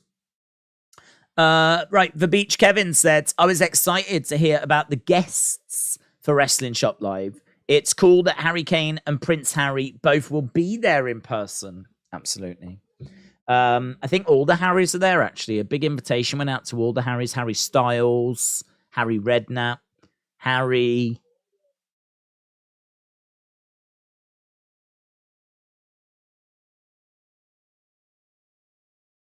All the Harrys are going to be there. So, yeah, it's going to be a lot of fun. The Beach Kevin, come on down. Even non-Harrys are welcome to come down. So you are more than welcome, my friends. Shout out to you. Bismo said 5.5. Leonard said 7. Alexa Bliss Gamer said 7.5. Adam says 4.2. LS Dub said 6.5. LD Cool said 7. EST says 4. Travis says 7.5. Wild said 6. Farty McSlide with a 7.5. Callum with a 6. Zoom Station with a 5.5. EST with a 4.24. Chris with a 5. Bad Karma with a 4. Pretty low scores these. I'm getting a lot of 5s and 4s here. Loopy Girl with a 6.5. Wild with a 6. Greg with an 8. Lucas with a 5 to 5.6, or 5.5 to 6, sorry. Triton Cascade with a 6. 7 said Jason. 0.2 said Shane. 5.5 says JB. 6, but it's gone by quite fast. It has gone by fast. It's already 10 past 2 here, so there's only 50 minutes left. Blaze said, holy smokes, how many times did Pretty Deadly say they were being honest? Stone 9540 said 6.5. Aaron says 6. Only you can prevent wildfires, says Lone Star Friend. Remember that. Jay with a 6.7. Grayson's boring, says Kirby. Rivy said 5.13. It was blah. Hopefully second hour is better. Seth Freakin' Roland said 7. Ledge Killer said 6.5. Erasure Mind said 6. Not that great. Yeah, it seems like people aren't crazy about what we've seen so far. King Yeti, shout out to you, buds. Really appreciate the support. King Yeti said Ronda won, so 5 out of 10. So seems like King Yeti is a massive Ronda fan and is only scoring this show 5 marks because of Ronda winning. There's been nothing else that King Yeti has enjoyed. And so he's only giving it a 5 because of Ronda winning. That's how I've read that comment. Ronda won 5 out of 10. There's nothing else that King Yeti has enjoyed. So, King Yeti, shout out to you. Matt says, Tony has offered Larbins a big money contract, but could the Larbs' diva-like demands cause resentment backstage? Is AEW playing with fire here? Well, listen. Yes. But what I would say is that AEW are used to playing with fire because Obviously, they've brought in the likes of CM Punk, that's a very divisive person. And so I think what Tony Khan's thinking is that he has now cracked how to handle such demanding superstars. People that seem to have trouble follow them around, shall we say. And I think we can both agree, Matt, that that is definitely Larbs. Larbs also has trouble following him around. But I think Tony Khan probably is of the mindset right now that he's got the skill set to deal with it in this day and age. Wrestling with Andy said, Days, do you remember when Liv Morgan was the most over person in WWE for a few months? This time last year, do you think LA Knight will be king that or it'll last longer? LA Knight will be king or it'll last longer. So do you mean like, is it just a phase? I mean, we've spoken a lot about the LA Knight thing, and I genuinely, I know I say it a lot, but I really do find that topic fascinating, because in the space of a few months, we've seen someone go from not getting any crowd reactions. And again, go back, you go back, look at his feud with Bray. When he came down to the ring in his feud with Bray, he was getting boos. The crowds, you could even see them in the background, just not reacting to him. He's gone from that to, you fast forward to where we are now, where he's getting, great reactions. So it's interesting to know why has that happened, because he's no different than how he was down in NXT, and there was no clamor for him to be NXT champion. There was no, there was no big movement for LA Knight when he was down in NXT, and he was doing the exact same gimmick, the exact same stuff, and he was over. People enjoyed him, but there was no, there was not this same fever for him as what there is now. So it's interesting. It's interesting. I'm not seeing him do anything any different than what he did down in NXT. So is it a phase? Is it just people being exposed to him and having not seen him in Impact or having not seen him in NXT, and so now they're just seeing him for the first time? Is it just a little phase? I'd actually lean towards no. I'd actually lean towards, I don't think it is a phase. And the reason why I say that is because I think he has got, he's very good on the microphone. He can talk, right? And he's charismatic. And I think that he has got catchphrases. And we know that wrestling fans love a catchphrase, right? And Liv hasn't really got a catchphrase outside of "watch me," right? But that's not a catchphrase that the fans are joining in with. You don't have the fans saying "watch me," right? Fans love things they can interact with. Think how successful the Woo has been for Ric Flair. Think about how much they love Seth Rollins' songs, singing along with that, right? Catchphrases are great, but catchphrases that fans can actually join in with are even better. So the whole "yeah" thing is massive for him, right? And that's something that I can't see going away anytime soon. The Woo has not left Ric Flair's career, right? The what has not left Stone Cold, right? It's not left wrestling. So the "yeah" is something that I think could stick around. Liv doesn't have that. She doesn't have a catchphrase that the crowd can interact with. So I think that'll hold them in good stead. I think the fact that Liv is very reliant on her booking, right? Liv needs good booking. Otherwise, she can just bob around in the mid-cards and feel a little bit like a lost cause, to be honest. Whereas with LA Knight, I think because of his charisma, his booking doesn't matter. And actually, I'd go as far as to say, we've spoke about this a lot, I think he's got more over because his booking has been so bad. I think that the fans look at him, hear his promos, they enjoy what he does, and so they want to see him more, and they want to see him at pay-per-views, and they want to see him compete for titles, and they want to see him getting what they think is deserved. And he wasn't at WrestleMania Backlash. He wasn't at Night of Champions, apart from being in the crowds. He wasn't at another one, which I forget. But he's not been used on like paper. He's not been getting onto pay-per-view shows. He's not been in like big feuds. He's been nowhere near titles. And I actually think them holding him back has got him more over. And I think that has fueled, because in this day and age, people go on social media and they're like, I can't believe they're doing him dirty. I can't believe that they can't see what we can see, right? And so I think that he's being held back, which is why I thought his win over Rey was a bit strange today, because you would think that they would do that again and hold him back, and have Rey go over. Another match is lost. Again, build up that online chatter. It's a bit of a gamble, actually, to give him wins, because, you know, people will start being like, oh, they're seeing it now, you know, it's happening. But the holding back is, I think, been a very good tool, a very good way of getting him over. Seemingly that's changing, you know. I mean, could it be that he does win Money in the Bank? Are they ready to pull the trigger on him? Is this a sign that they are ready to actually do something here? Because he's just beaten Rey Mysterio clean, which I think is a really big result.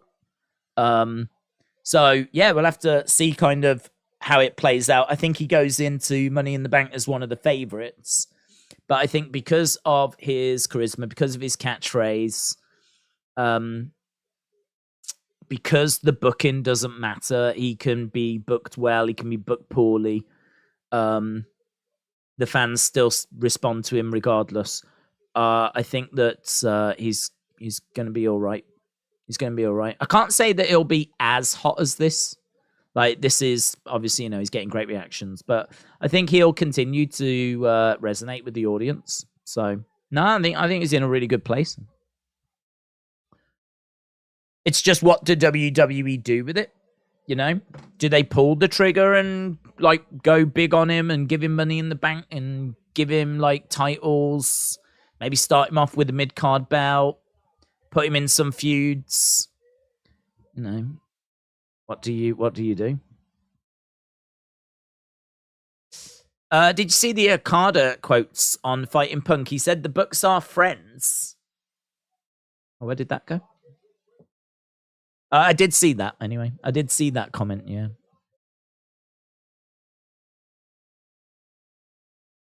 And Pretty Deadly pick up the win by cheating. So Foot's on the ropes there. So Dawkins was pinned, but Elton had his foot on the ropes. So Pretty Deadly beats Street Profits. How long we got? Oh my God, we've only got 40 minutes. We've only got 40 minutes. Pretty Deadly, being the number one contenders, make the outcome of this match predictable, said LB. Kian said, Days, hope you are well, having a great stream. How's the sunburn? Oh, it's pretty much gone, to be honest. Yeah, I think it's pretty much settled down. In fact, it's given me a nice colour. So it's actually worked out for the best. I think I've still got a touch that's a bit sore on my neck. But nah, it's pretty much done.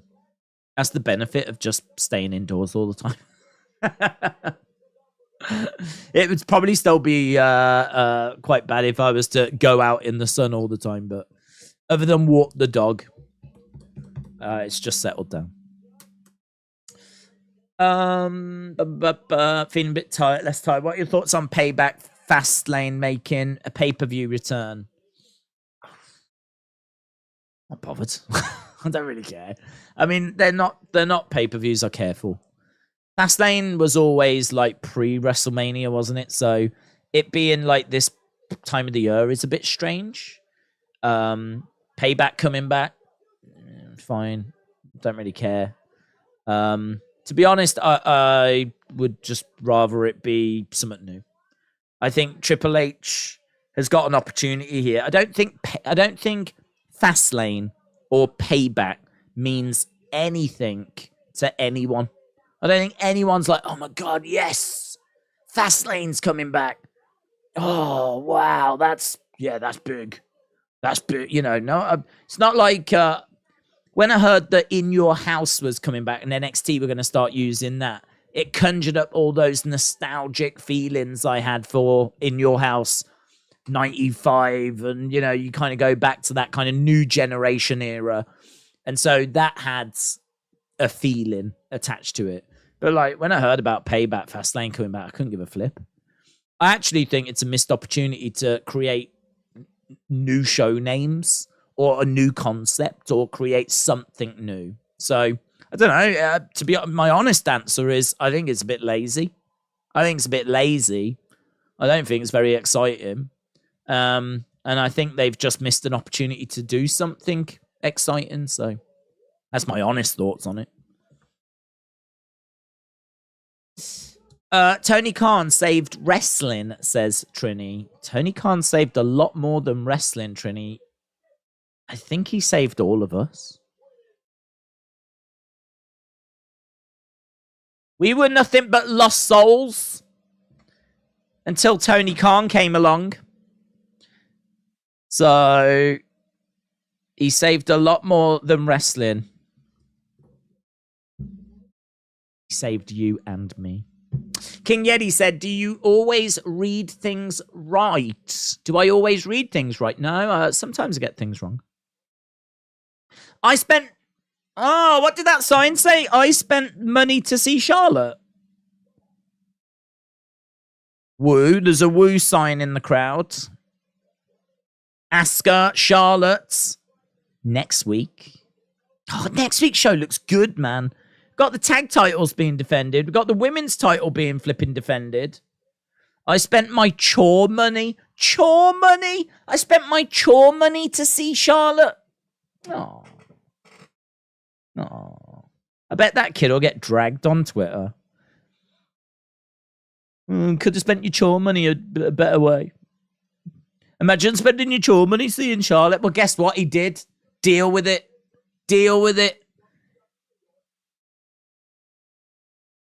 Twitter, you douches. Got a problem with it? Come see me. I'm having a go at Twitter, even though I don't know Twitter have actually said it. I just feel like they probably will. You know what they're like. Imagine spending your chore money to see Charlotte. Yeah, well, he did. And do you know what he spent the rest of his chore money on? Seeing your mom. What's your score? I'm at the 6.7 range. Nothing noteworthy at all. Probably around a 6 again. Probably around a 6. I agree. There's been nothing noteworthy. I don't think the show has been terrible. I don't think the show's been terrible. I think the Heyman line from the Usos was interesting. I thought the Pretty Deadly going on about how they're the Iron Men of SmackDown. I enjoyed that little bit, but the rest of it went absolutely nowhere. I didn't get much from Pretty Deadly against Street Profits. The tag unification match, I mean, technically, we've seen a title change. Liv Morgan came back, which I was surprised at. LA Knight beat Rey. I was surprised at that. But really, yeah, other than that, there's not been much here. So, apart from a couple of lines and a couple of surprises, it feels a bit skippable at the moment. But we've got 35 minutes to turn that around. When hubby wants to know why I've got a headache, I'm going to say James Elizabeth Chadwick. Is that James's middle name? James Elizabeth Chadwick. Fair play. Jack. James Elizabeth. That's a really nice name. Jamie Elizabeth. You could have Jamie. I think Jamie's all right if you're called James. Jamie Elizabeth. Oh. It's nice, that is. Lacey has had 25 gimmick changes. Hunter needs to resign, said Jeremy. Vince is making all the calls. David said, I agree. I'm a 7. Days, which Uso, including Solo, do you think could beat Roman Reigns? What Uso could beat Roman? None of them. None of the Usos. Not the Jey Uso. Not the Jimmy Uso.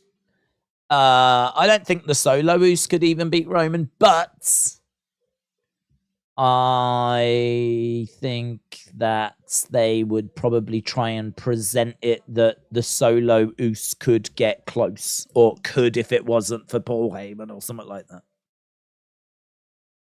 I spent my chore money on strippers, says Blaze Radio, to take wallpaper off, like scrapers, or like, you know, you put strips the wallpaper. Fair play. DIY. Right, here's Lacey Evans. Usos aren't beating Roman, let's be real. Well, they might beat Roman and Solo at Money in the Bank. But actually one-on-one, yeah, no, I don't see it. Hey, do you remember when these two were in a feud before? And Ric Flair and all that jazz? Mitchell said, if we're sharing middle names, Danger is mine. Mitchell, Danger, Gillum. Danger.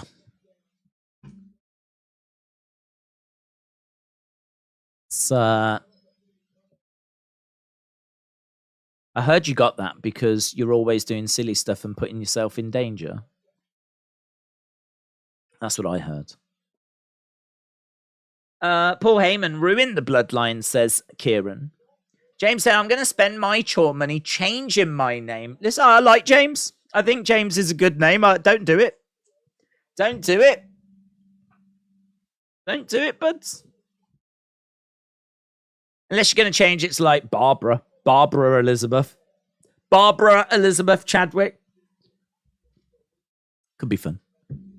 Lacey had so much potential. She is basically just jobbing now, says Darkside72. Macca said, do you think Brandy gets involved at Money in the Bank to even the odds if Rhea gets involved? Do you think Brandy gets involved at Money in the Bank to even the odds if Rhea gets involved?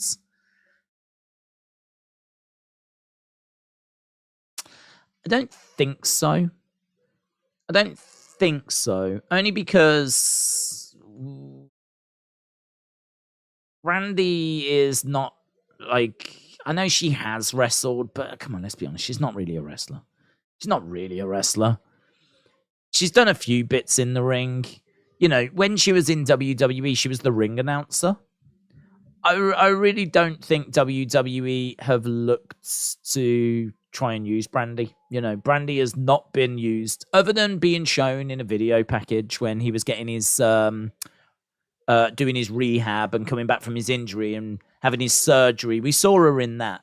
But other than that, you know, I don't even think she's been mentioned, has she? Has he even mentioned her? So, I don't know, unless we're going to start it. But I can't say that there's been any seeds planted or anything along those lines. I'm fairly certain that there is not a single fiber in my body that wants to see Brandy. I've got no desire to see Brandy. So I'm leaning towards no, unless we're about to start something, because I haven't seen any seeds planted. And I don't know that WWE are particularly looking to use her. So.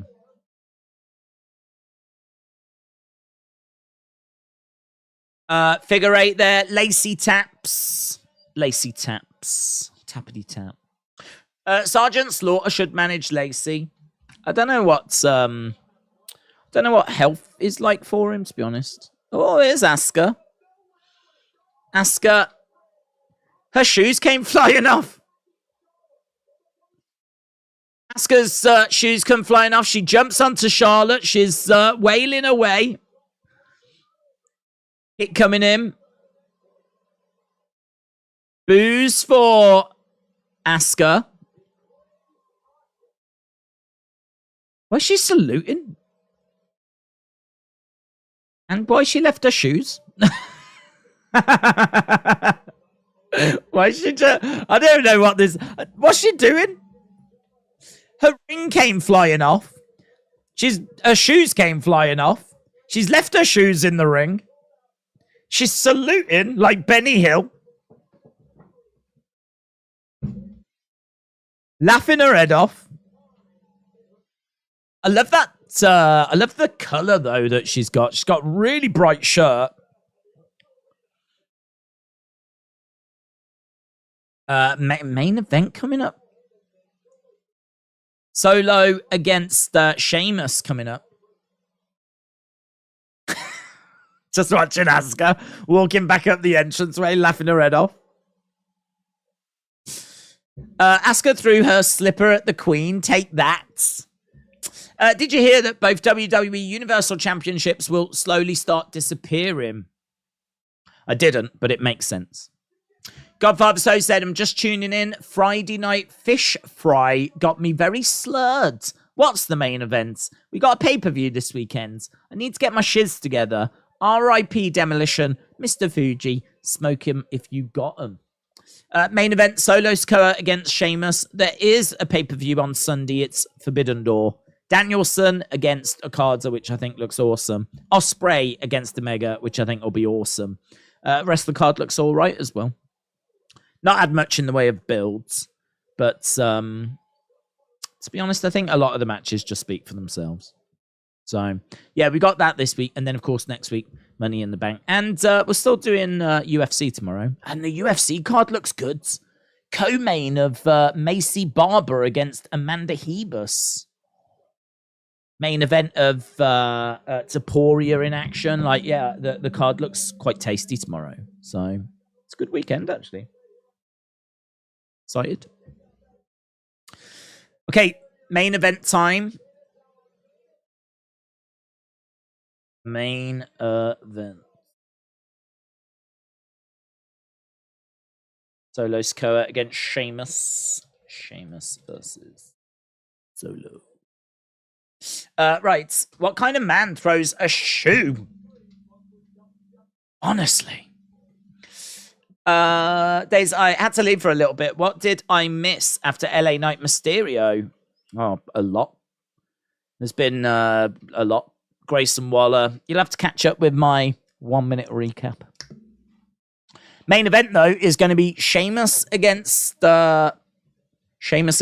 Solo. Shotzi versus Bailey got scrapped, says Big Time Baxter. Ospreay, Omega are some of my favorites right now. What if Ellsworth come back? Would you be hyped? No. I stopped watching AEW when Cody left. How do I come back? I want to, but I don't get feuds, says Charlotte Judes. Well, just stop watching. I mean, the great thing about wrestling is it's always very easy to just get into, you know. You just start like watching, you'll soon pick up the feuds. The thing with AEW is that I feel like to get the most out of it, you need to watch Dynamite, Rampage, and Collision now. So it's a bit more of a commitment because I watch Dynamite each week and there's loads that tend to get set up that I have no idea where they've come from, or storylines that continue which I just haven't interacted with, you know, or like they've continued and I've just missed out parts of the story. You can still follow it on a week by week basis, but you are just going to miss out on, you know, some of the context and how some of the matches have come together, or, you know, I mean, like Aubrey Edwards had a match and it was on Rampage and I don't even know why she was involved or how we got to that, or why it happened. And to be honest, it was on Rampage, so I didn't even see it anyway. And to be honest, nor did I want to see it. But yeah, I think if you want to get into AEW, you just watch the shows. But there's 3 shows that if you really want to get your head around it, you'd have to watch now. King Yeti said Okada is going to be kicked to death. He will. Big Time Back said, these Grayson Waller effects were really good in NXT, but the execution on the main roster has been miserable. They're flat segments, dead crowds that look uninterested. It's a shame. Kieran said if Pretty Deadly win the titles next week in London, we'll celebrate with a beer. Maggie says, go Solo, kill him. You're the one since your brothers abandoned Roman. Jordan said the Young Bucks, Matt and Nick Jackson against SCU, Frankie Kazarian and Scorpio Sky versus Revival versus Street Profits. Who would win? Depends where it's booked, when it's booked. Kian said Triple H needs to bring back Battleground to the main roster and TLC and Hell in a Cell happening this year, ? Yeah, apparently he doesn't want to do Hell in a Cell. He doesn't want to do a pay-per-view based on a match type like that. He'd rather just do the match when he wants it, which I agree with. Okay, Adam Pearce. Bianca. What happens if Asuka or Charlotte take a shot at you? Those two should be focused on each other.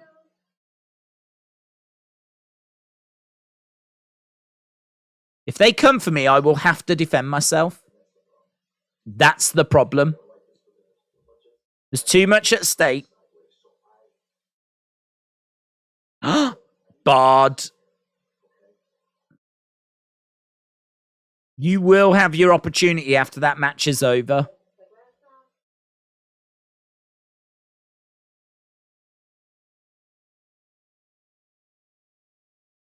Bard from ringside. Too much at stake. I like that. I like these two together, actually. These segments are good. I mean, it does show a different side to Bianca. So much more depth here, hearing her talk with Adam Pearce rather than just seeing her skip to the ring, swinging her hair around. I'm so mad. I got home late. Ronda, Lousy, and Shayna beat Isla and Alba. No more NXT Women's Tag Team Championships. Yep, gone, done, dead. But no, Hell in a Cell this year. So what's going to happen? What do you mean? When they want a Hell in a Cell, they'll just do a Hell in a Cell. Roman returns next week in London. So we've got these matches for next week. Logan Paul is going to be on the Grayson Waller Effect in London. And Roman Reigns returns. Dizzle Dog, shout out to you. Very kind from Dizzle Dog, firing in some memberships for people.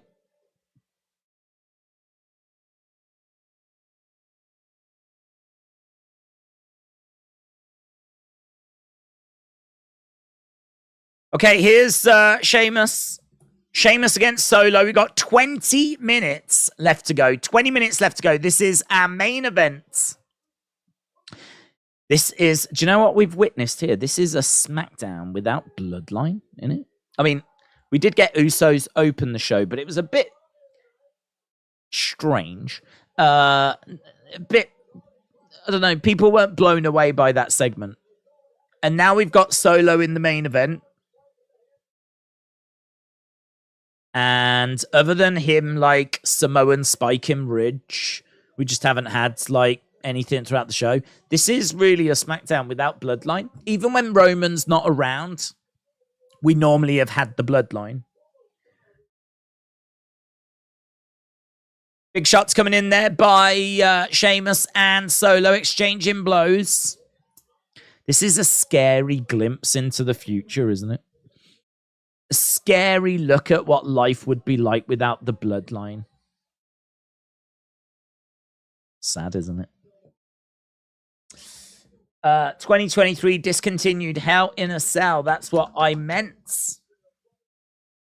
Yep.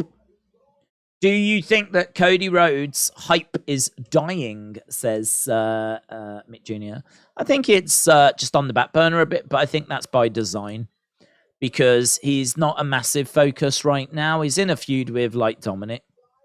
You know, Dominic's getting big heats. but he's not a main event star. So, you know, Cody's gone from feuding with Roman and feuding with Brock to now feuding with Dominic Mysterio. What I would say is that's fine, because we actually don't need Cody at the top of the card right now. Because Money in the Bank, the big thing for Money in the Bank are the Money in the Bank ladder matches. But then we've also got the Bloodline Civil War, right? So we don't need Cody to be like at the top of the cards, or, you know, we don't need like Cody Brock. Money in the Bank doesn't need Cody versus Brock. SummerSlam, though, SummerSlam definitely does need a big Cody match. So I don't know that the hype is dying. I think he's just on the back burner for this pay-per-view, and we're just focusing on a few other things. Roman doesn't need belts for the Bloodline implosion story, says Greggy. Maggie said it's a horribly bleak future without the Bloodline, but hopefully we'll still have Roman for a long time to come. Rivy said we the ones. Mitchell said, that's what I've been saying. We have to judge the Bloodline stuff on its own. If you take it away, the shows are very lackluster. Bray might return at Money in the Bank, says Moolah. Aiden said, I think Solo will win, but Sheamus is good too. Maka said, if you seen reports, WWE wants to bring KSI to Money in the Bank. No. I must admit, I really don't go into the dirt sheet stuff. I certainly don't pay attention to anything that's not like Sean Ross Sapp or Dave Meltzer. So any bits that are out there from any of those type sources, no, I don't even read it. Just because a lot of the time, like, that stuff can be wrong as many times as it's right. So I could easily be a channel that just does videos based on like reports that come out from these types of sources. I keep seeing so many sources getting quoted that I have never heard of. Never ever heard of. It's like, oh, this via such and such. It's like, well, who are they? I've never heard of them. What's their track record? So I don't really go in for that sort of stuff, to be honest. But would it make sense to have KSI involved? Sure. He got involved at WrestleMania. We're in London. He's one of the biggest British YouTubers. He's obviously best mates, business partners with Logan. So, yeah, I mean, it would make sense. It would add up. ASI getting involved to try and help Logan potentially win that Money in the Bank, but is that that's not for wrestling fans, though, is it? That's not one for us. That's for outsiders in it. That's for people that aren't into wrestling. That's a way of trying to bring in like the KSI Prime, that kind of crowd.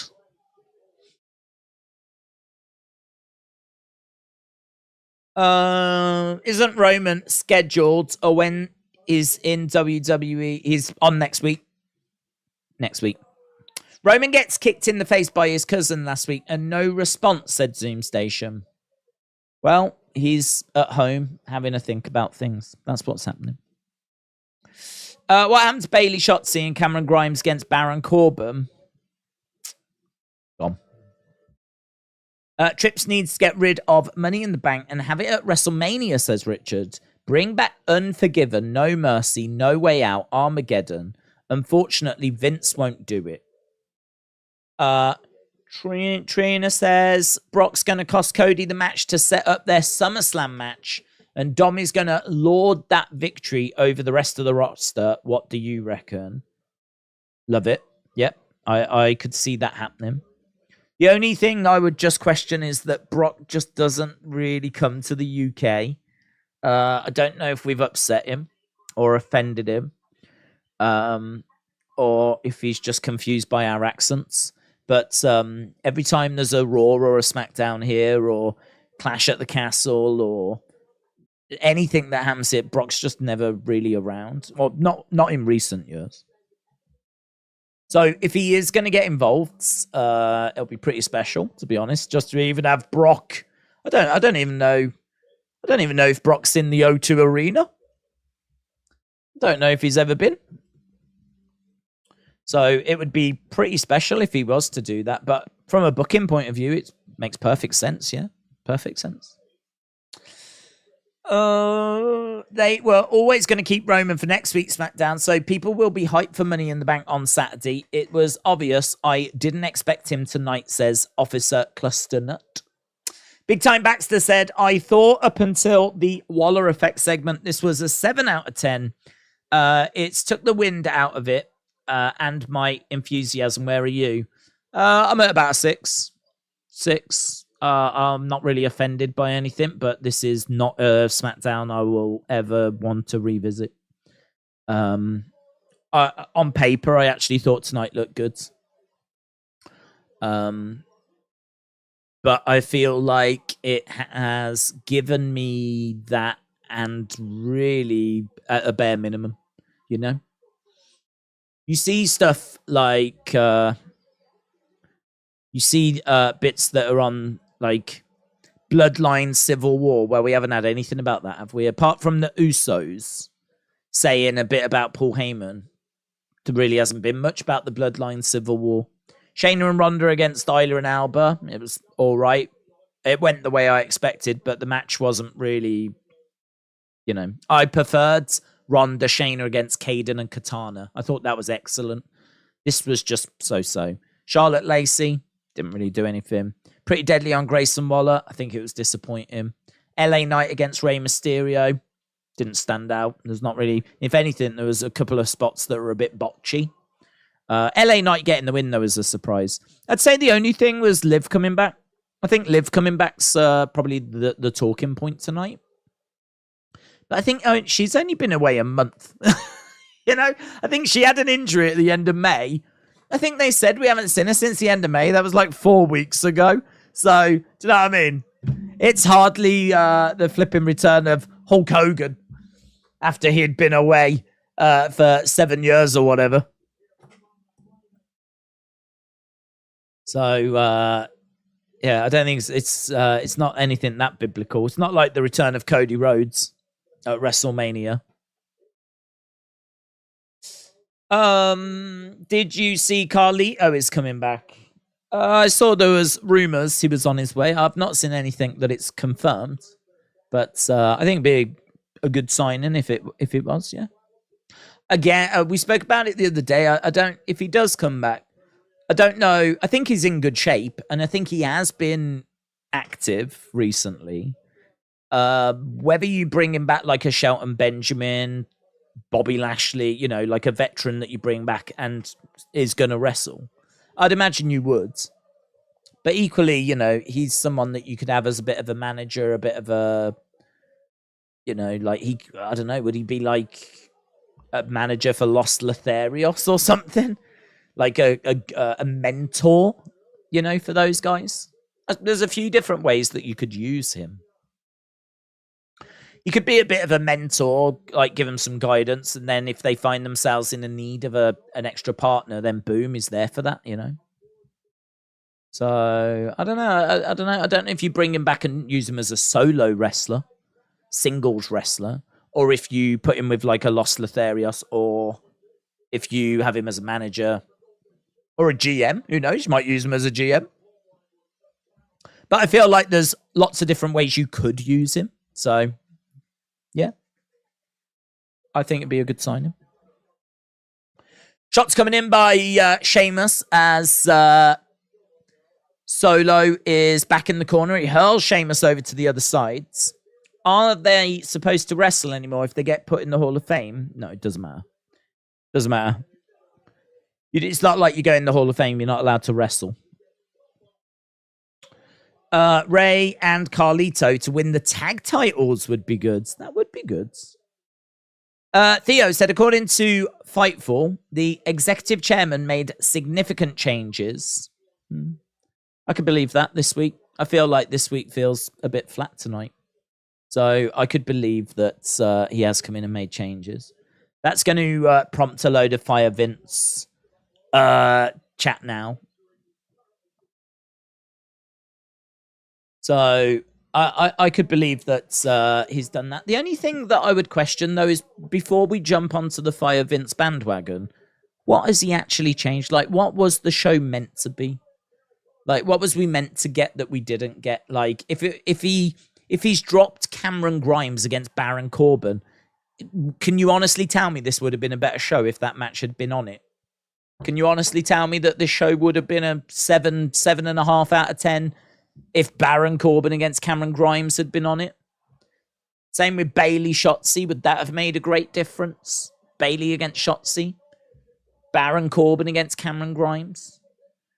What you find is a lot of people will hear that Vince has had an influence on this show, and that's it.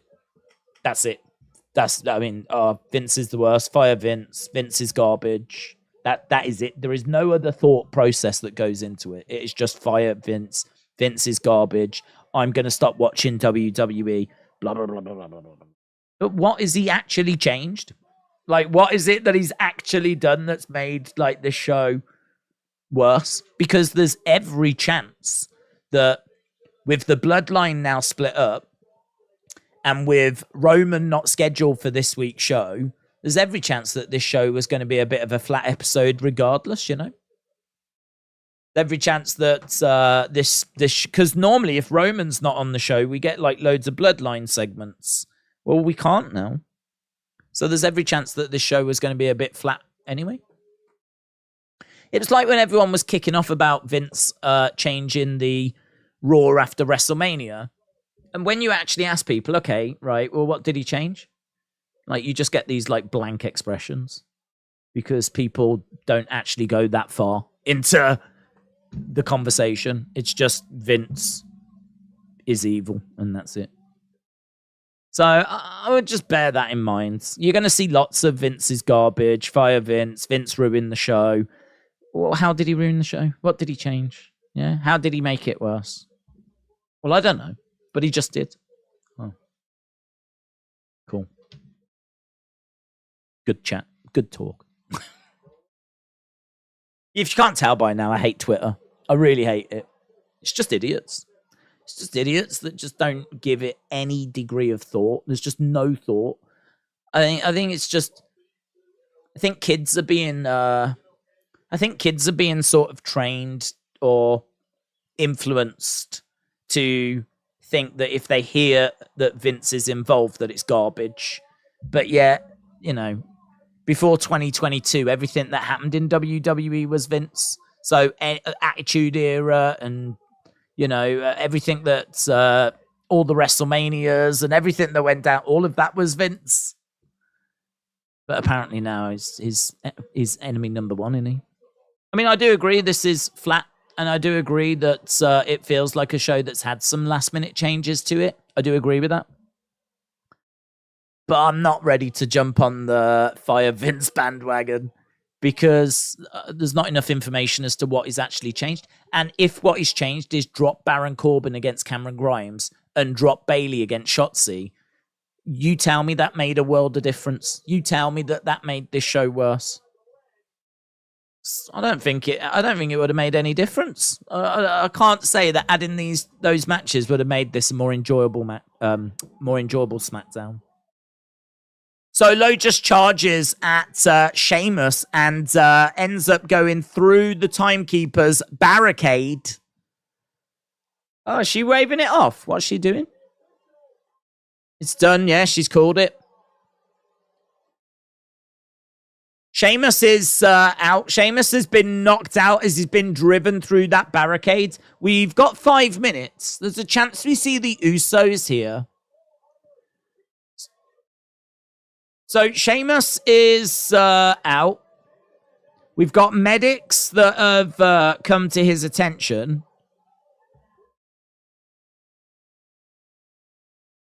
Solo is attacking the officials and the medics. Adam Pearce having a bit of a go here at Solo. Sheamus is being dragged. Here's the Usos. Usos coming out to make the save.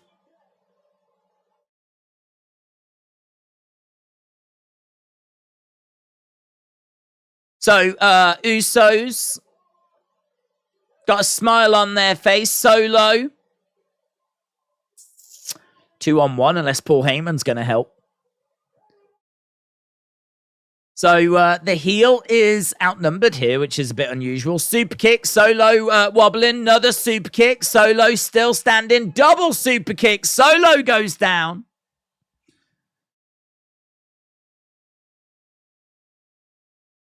I don't know who won that last match. I don't know if it was a victory. Yeah, Wade Barrett's like 2-on-1. Real nice Usos. Yeah, I don't know if that's a ref stoppage and Solo picks up the win or if it is a DQ.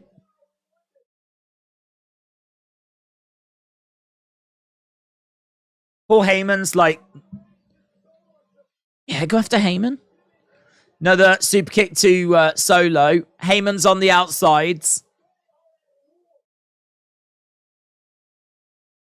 Woo!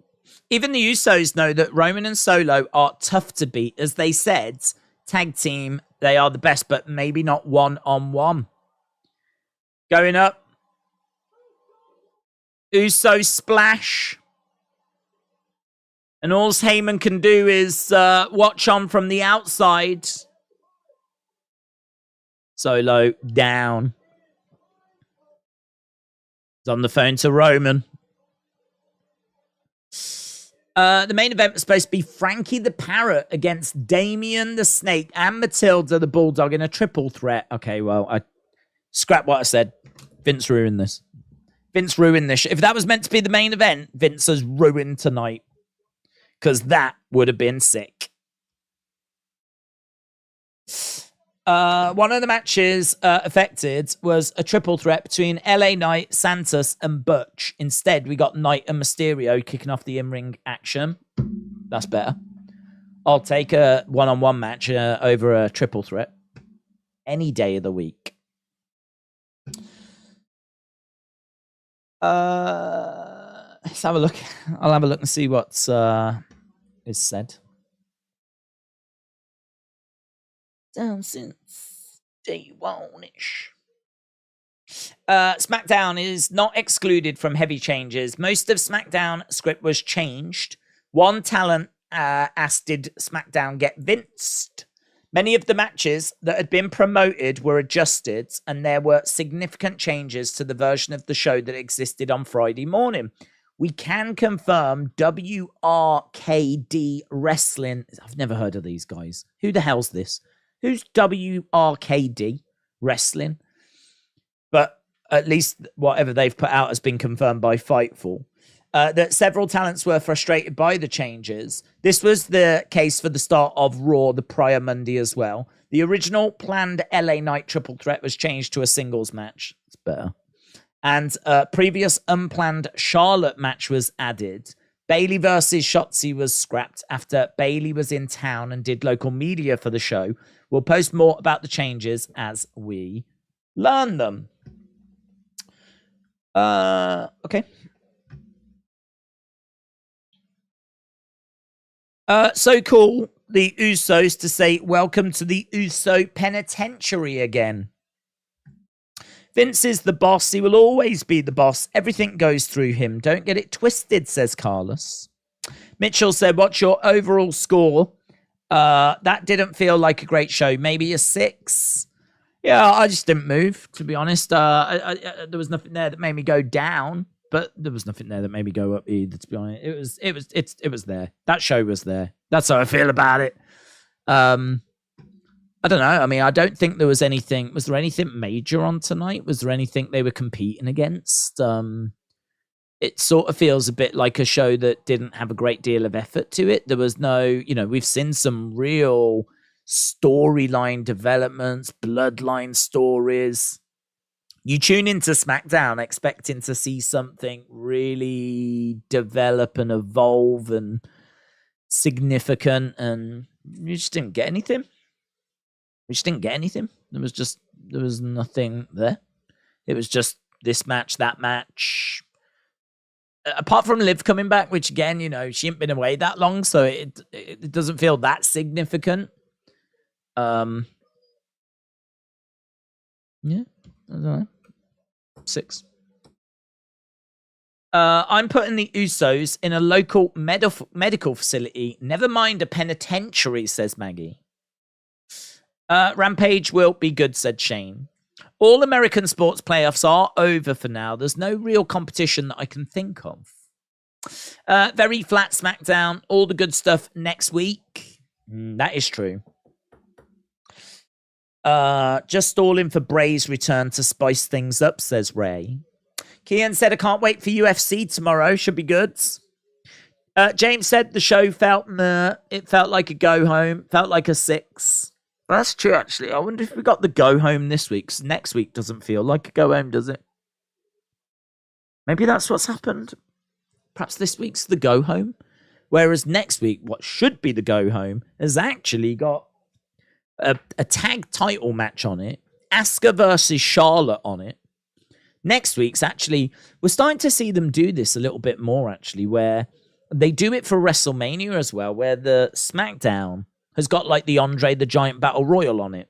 Like the SmackDown for certain shows, not every show, but certain shows. The SmackDown is actually like part of the pay-per-view in a way. So, as we said, for WrestleMania, you will get the Andre Battle Royal on the SmackDown. And next week, we've got 2 championship matches and Roman return and Logan being on Grayson Waller. So, in a roundabout way, this tonight was the go home. Yeah, it's a good way of looking at it. Actually, it's a good way of looking at it. I think they botched how they handled what was an awesome cliffhanger last week, said Big Time Baxter. This was the Get Ready to Leave home show, says Ray. They need more stories to keep some engagement going. Aren't Sammy and KO from Raw, so why are they going to SmackDown to face Pretty Deadly? They're the tag champs that represent both brands, so they can go to both. There was no Bayley versus Shotzi, which was advertised. That's the whole show right there next week. Aaron, good night, buds. Shout out to you. Theo said Collision ratings last week did less than 900,000. Yeah, but that was actually a good number because apparently it was mentioned in the chat that what was in that time slot before was doing 300,000 to 400,000. So for AEW to take that slot and now do 900,000, it won't stay there, but it's a good number. James said Bayley versus Shotzi didn't need to happen in the first place. This was the Roman Stay Home show. People are talking about Rampage. Lol, said Big Time Baxter. This was the Roman Stay Home show. Getting your final thoughts. How do you think about Grayson Waller Effect on main roster? I feel they haven't handled it well. I think that he is not... I think he is... I can't quite tell if he is writing them, which I don't think he is, or if there are writers that are writing them. But if it is writers that are writing them, I don't think they've got it yet. I don't think they've sussed it yet. I don't think it's right yet. Certainly it feels different to the Grayson Waller effects we were seeing in NXT. Those were cheekier. They felt a bit more interesting. These just feel very PG. To the point where there's not much on them, you know? There's not much to them. So I don't think Grayson is right in this. I think that it's being written by the main roster writers who I just don't think are prioritizing it, to be honest. I think what they're seeing is they're seeing a platform to advertise, matches. So, for example, Pretty Deadly were on, and they, having a little bit of fun saying they were the Iron Men, whatever. But it was basically just to promote their match with Kevin and Sammy for next week. It wasn't really a platform for engaging entertainment. It wasn't really a platform for this to be like a really solid segment in its own right. It's really just a way of people coming on to promote forthcoming matches. So that seems to be how the main roster writers are treating it at the moment. But Grayson's capable of so much more than that. And it's a bit disappointing to see that the writers haven't figured that out, or I don't know. That doesn't seem to be the priority for the show at the moment, which is a real shame. Hopefully, eventually, it will be. But right now, it doesn't seem like the writers are using it that way. So I don't think it's Grayson's fault. I think Grayson is capable of doing those types of promos and fun promos. He's very charismatic. He's a great talker. I think using the Grayson Waller effect is a good thing to do because it will get across his personality. But the problem is, if you're not going to use his personality, you're not getting the most out of this, are you? So, I don't know, it's a bit frustrating, isn't it, to be honest? It's a bit frustrating at the moment. According to Sean Ross Sapp, a lot of changes by Vince without knowing what was changed and how flat the show felt. The get Vince out of creative noise will show up again. Yep. We just touched on that. The crowd seemed lifeless during the talk shows. Asuka, AJ, pretty deadly, overexposed, not getting Grayson off the ground properly. Main roster fans don't watch NXT, so they don't get it. Why isn't Grayson fighting, as we know?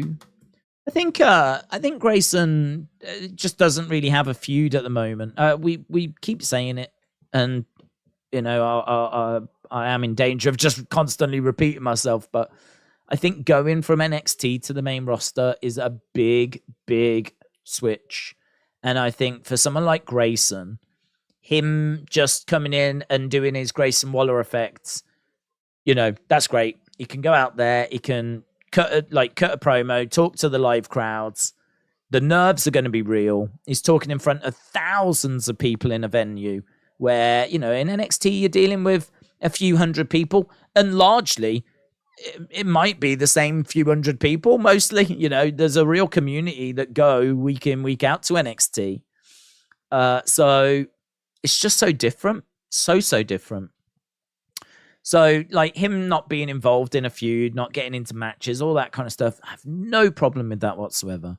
But what I do have a problem with is the fact that they have got him doing a talk show and they're not even allowing him to, really show his charisma, come out with, witty lines. They need to get, they need to get someone that really gets Grayson and gets the Grayson Waller effect and can really write for him. Someone that did writing for him and was able to really bring out his personality.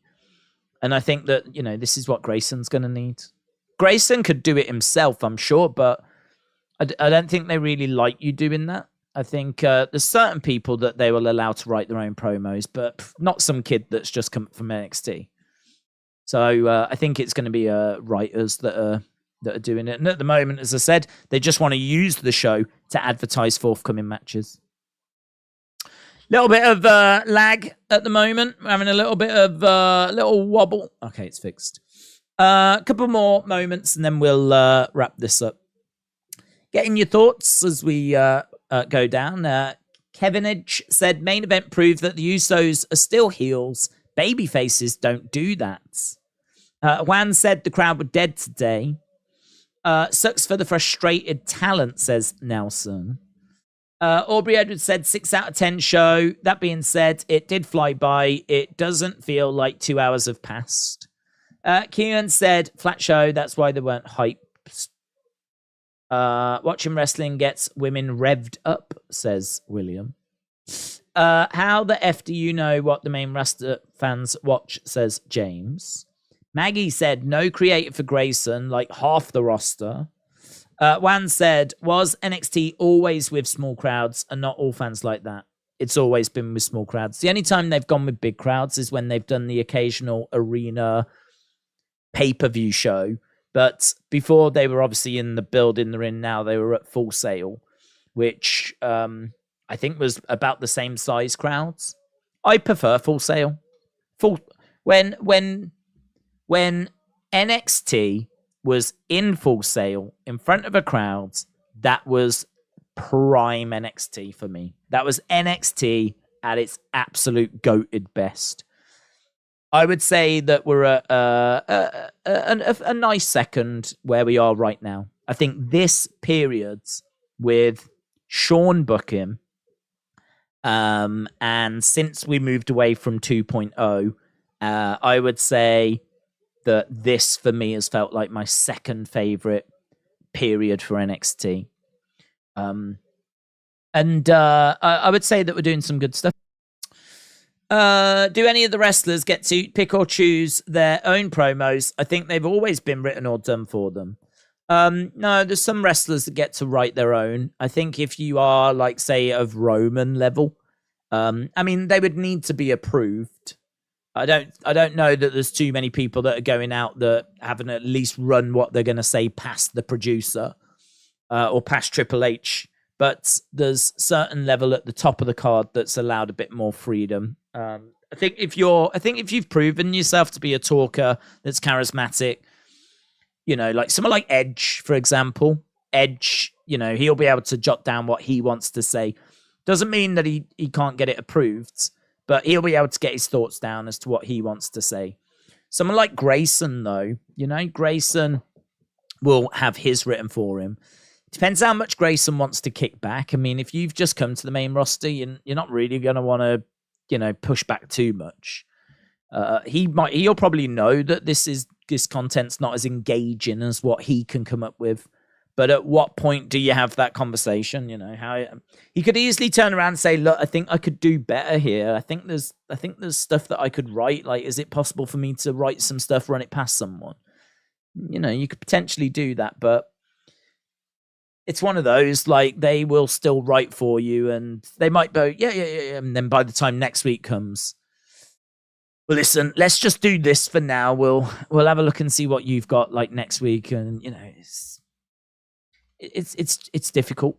It's difficult. But I think once you kind of prove yourself that you can talk and you have a bit of success, they'll be a little bit more open to it then. But by and large, they let the writers do it. I think there's some big writing teams. I read a book by Brian Gerwitz, who used to be a writer. I don't know if they still operate this way, but there was home and away teams. So there's actually writers at the head office that do like a bulk of the work. And then you've got writers that actually go on the road as well. So there's some decent writing power there, So they want to use that, of course. They want to use that. As a UK WWE fan, does the former NXT UK Tag Champs Pretty Deadly going against Sammy and Kevin make Money in the Bank more of an appealing event? No, doesn't make any difference. I think no one has bought a ticket to Money in the Bank in the hope of seeing Pretty Deadly, right? I think Pretty Deadly are English. I think that the crowd will want someone to cheer. There's a few though. I mean, like Drew would get cheered. He's British. I don't know who else is on the card. Pete Dunne. Oh, he'll get a great reaction. Butch will get a great reaction. To be honest, that ticks the box. As long as they've got someone to cheer, I don't think they necessarily needed to put Pretty Deadly onto a show just because they're British. I mean, that kind of feels like why they're there, But no, I can't say that it really makes any sort of difference. I suppose what it does do is it just puts them, because that match isn't at Money in the Bank. It's on the SmackDown before. So I suppose what it does do is it just gives those that are going to SmackDown something to cheer. So you can cheer Pretty Deadly on the Friday, and then you can cheer Pete Dunne on the Saturday. So I suppose it ticks that box. Has it lagged before? No, actually, it's been pretty good tonight. It was just at the end we've just had a little bit of lag, but I just switched the router and it's fixed it. Plus, we're about to run away anyway. So, he had to get paid extra. Like, how do they do that? He's had to get paid extra. Who's had to get paid extra? Why does the water Aquafina remind me of Tamina? I've never even heard of Aquafina, so I don't know. Does it look like Tamina? Maybe it does. It's been a year since the first time I watched you. Joe, shout out to you. Why does the... Oh, I haven't read that. I think we're up to date with everything here, aren't we? Great stream. You are the best. Kind words. Appreciate it. Is Chris Jericho the permanent commentator for Rampage? No idea. Don't watch it. Theo said, nice tan. Did you hit the beach? Went to the cricket and got a bit sunburnt, but actually that has now turned into quite a nice little colour. Got some nice colour going, so I'm quite happy about that. Right, we're done. We are done. A bit of a flat, disappointing SmackDown in the end, which I must admit I wasn't expecting. I was expecting a bit more of an engaging show. But, you know, it is what it is. And we move on. UFC tomorrow should be good. Forbidden Door on Sunday should be good. And we'll have to see what Raw has got in store for us. So appreciate the support as always.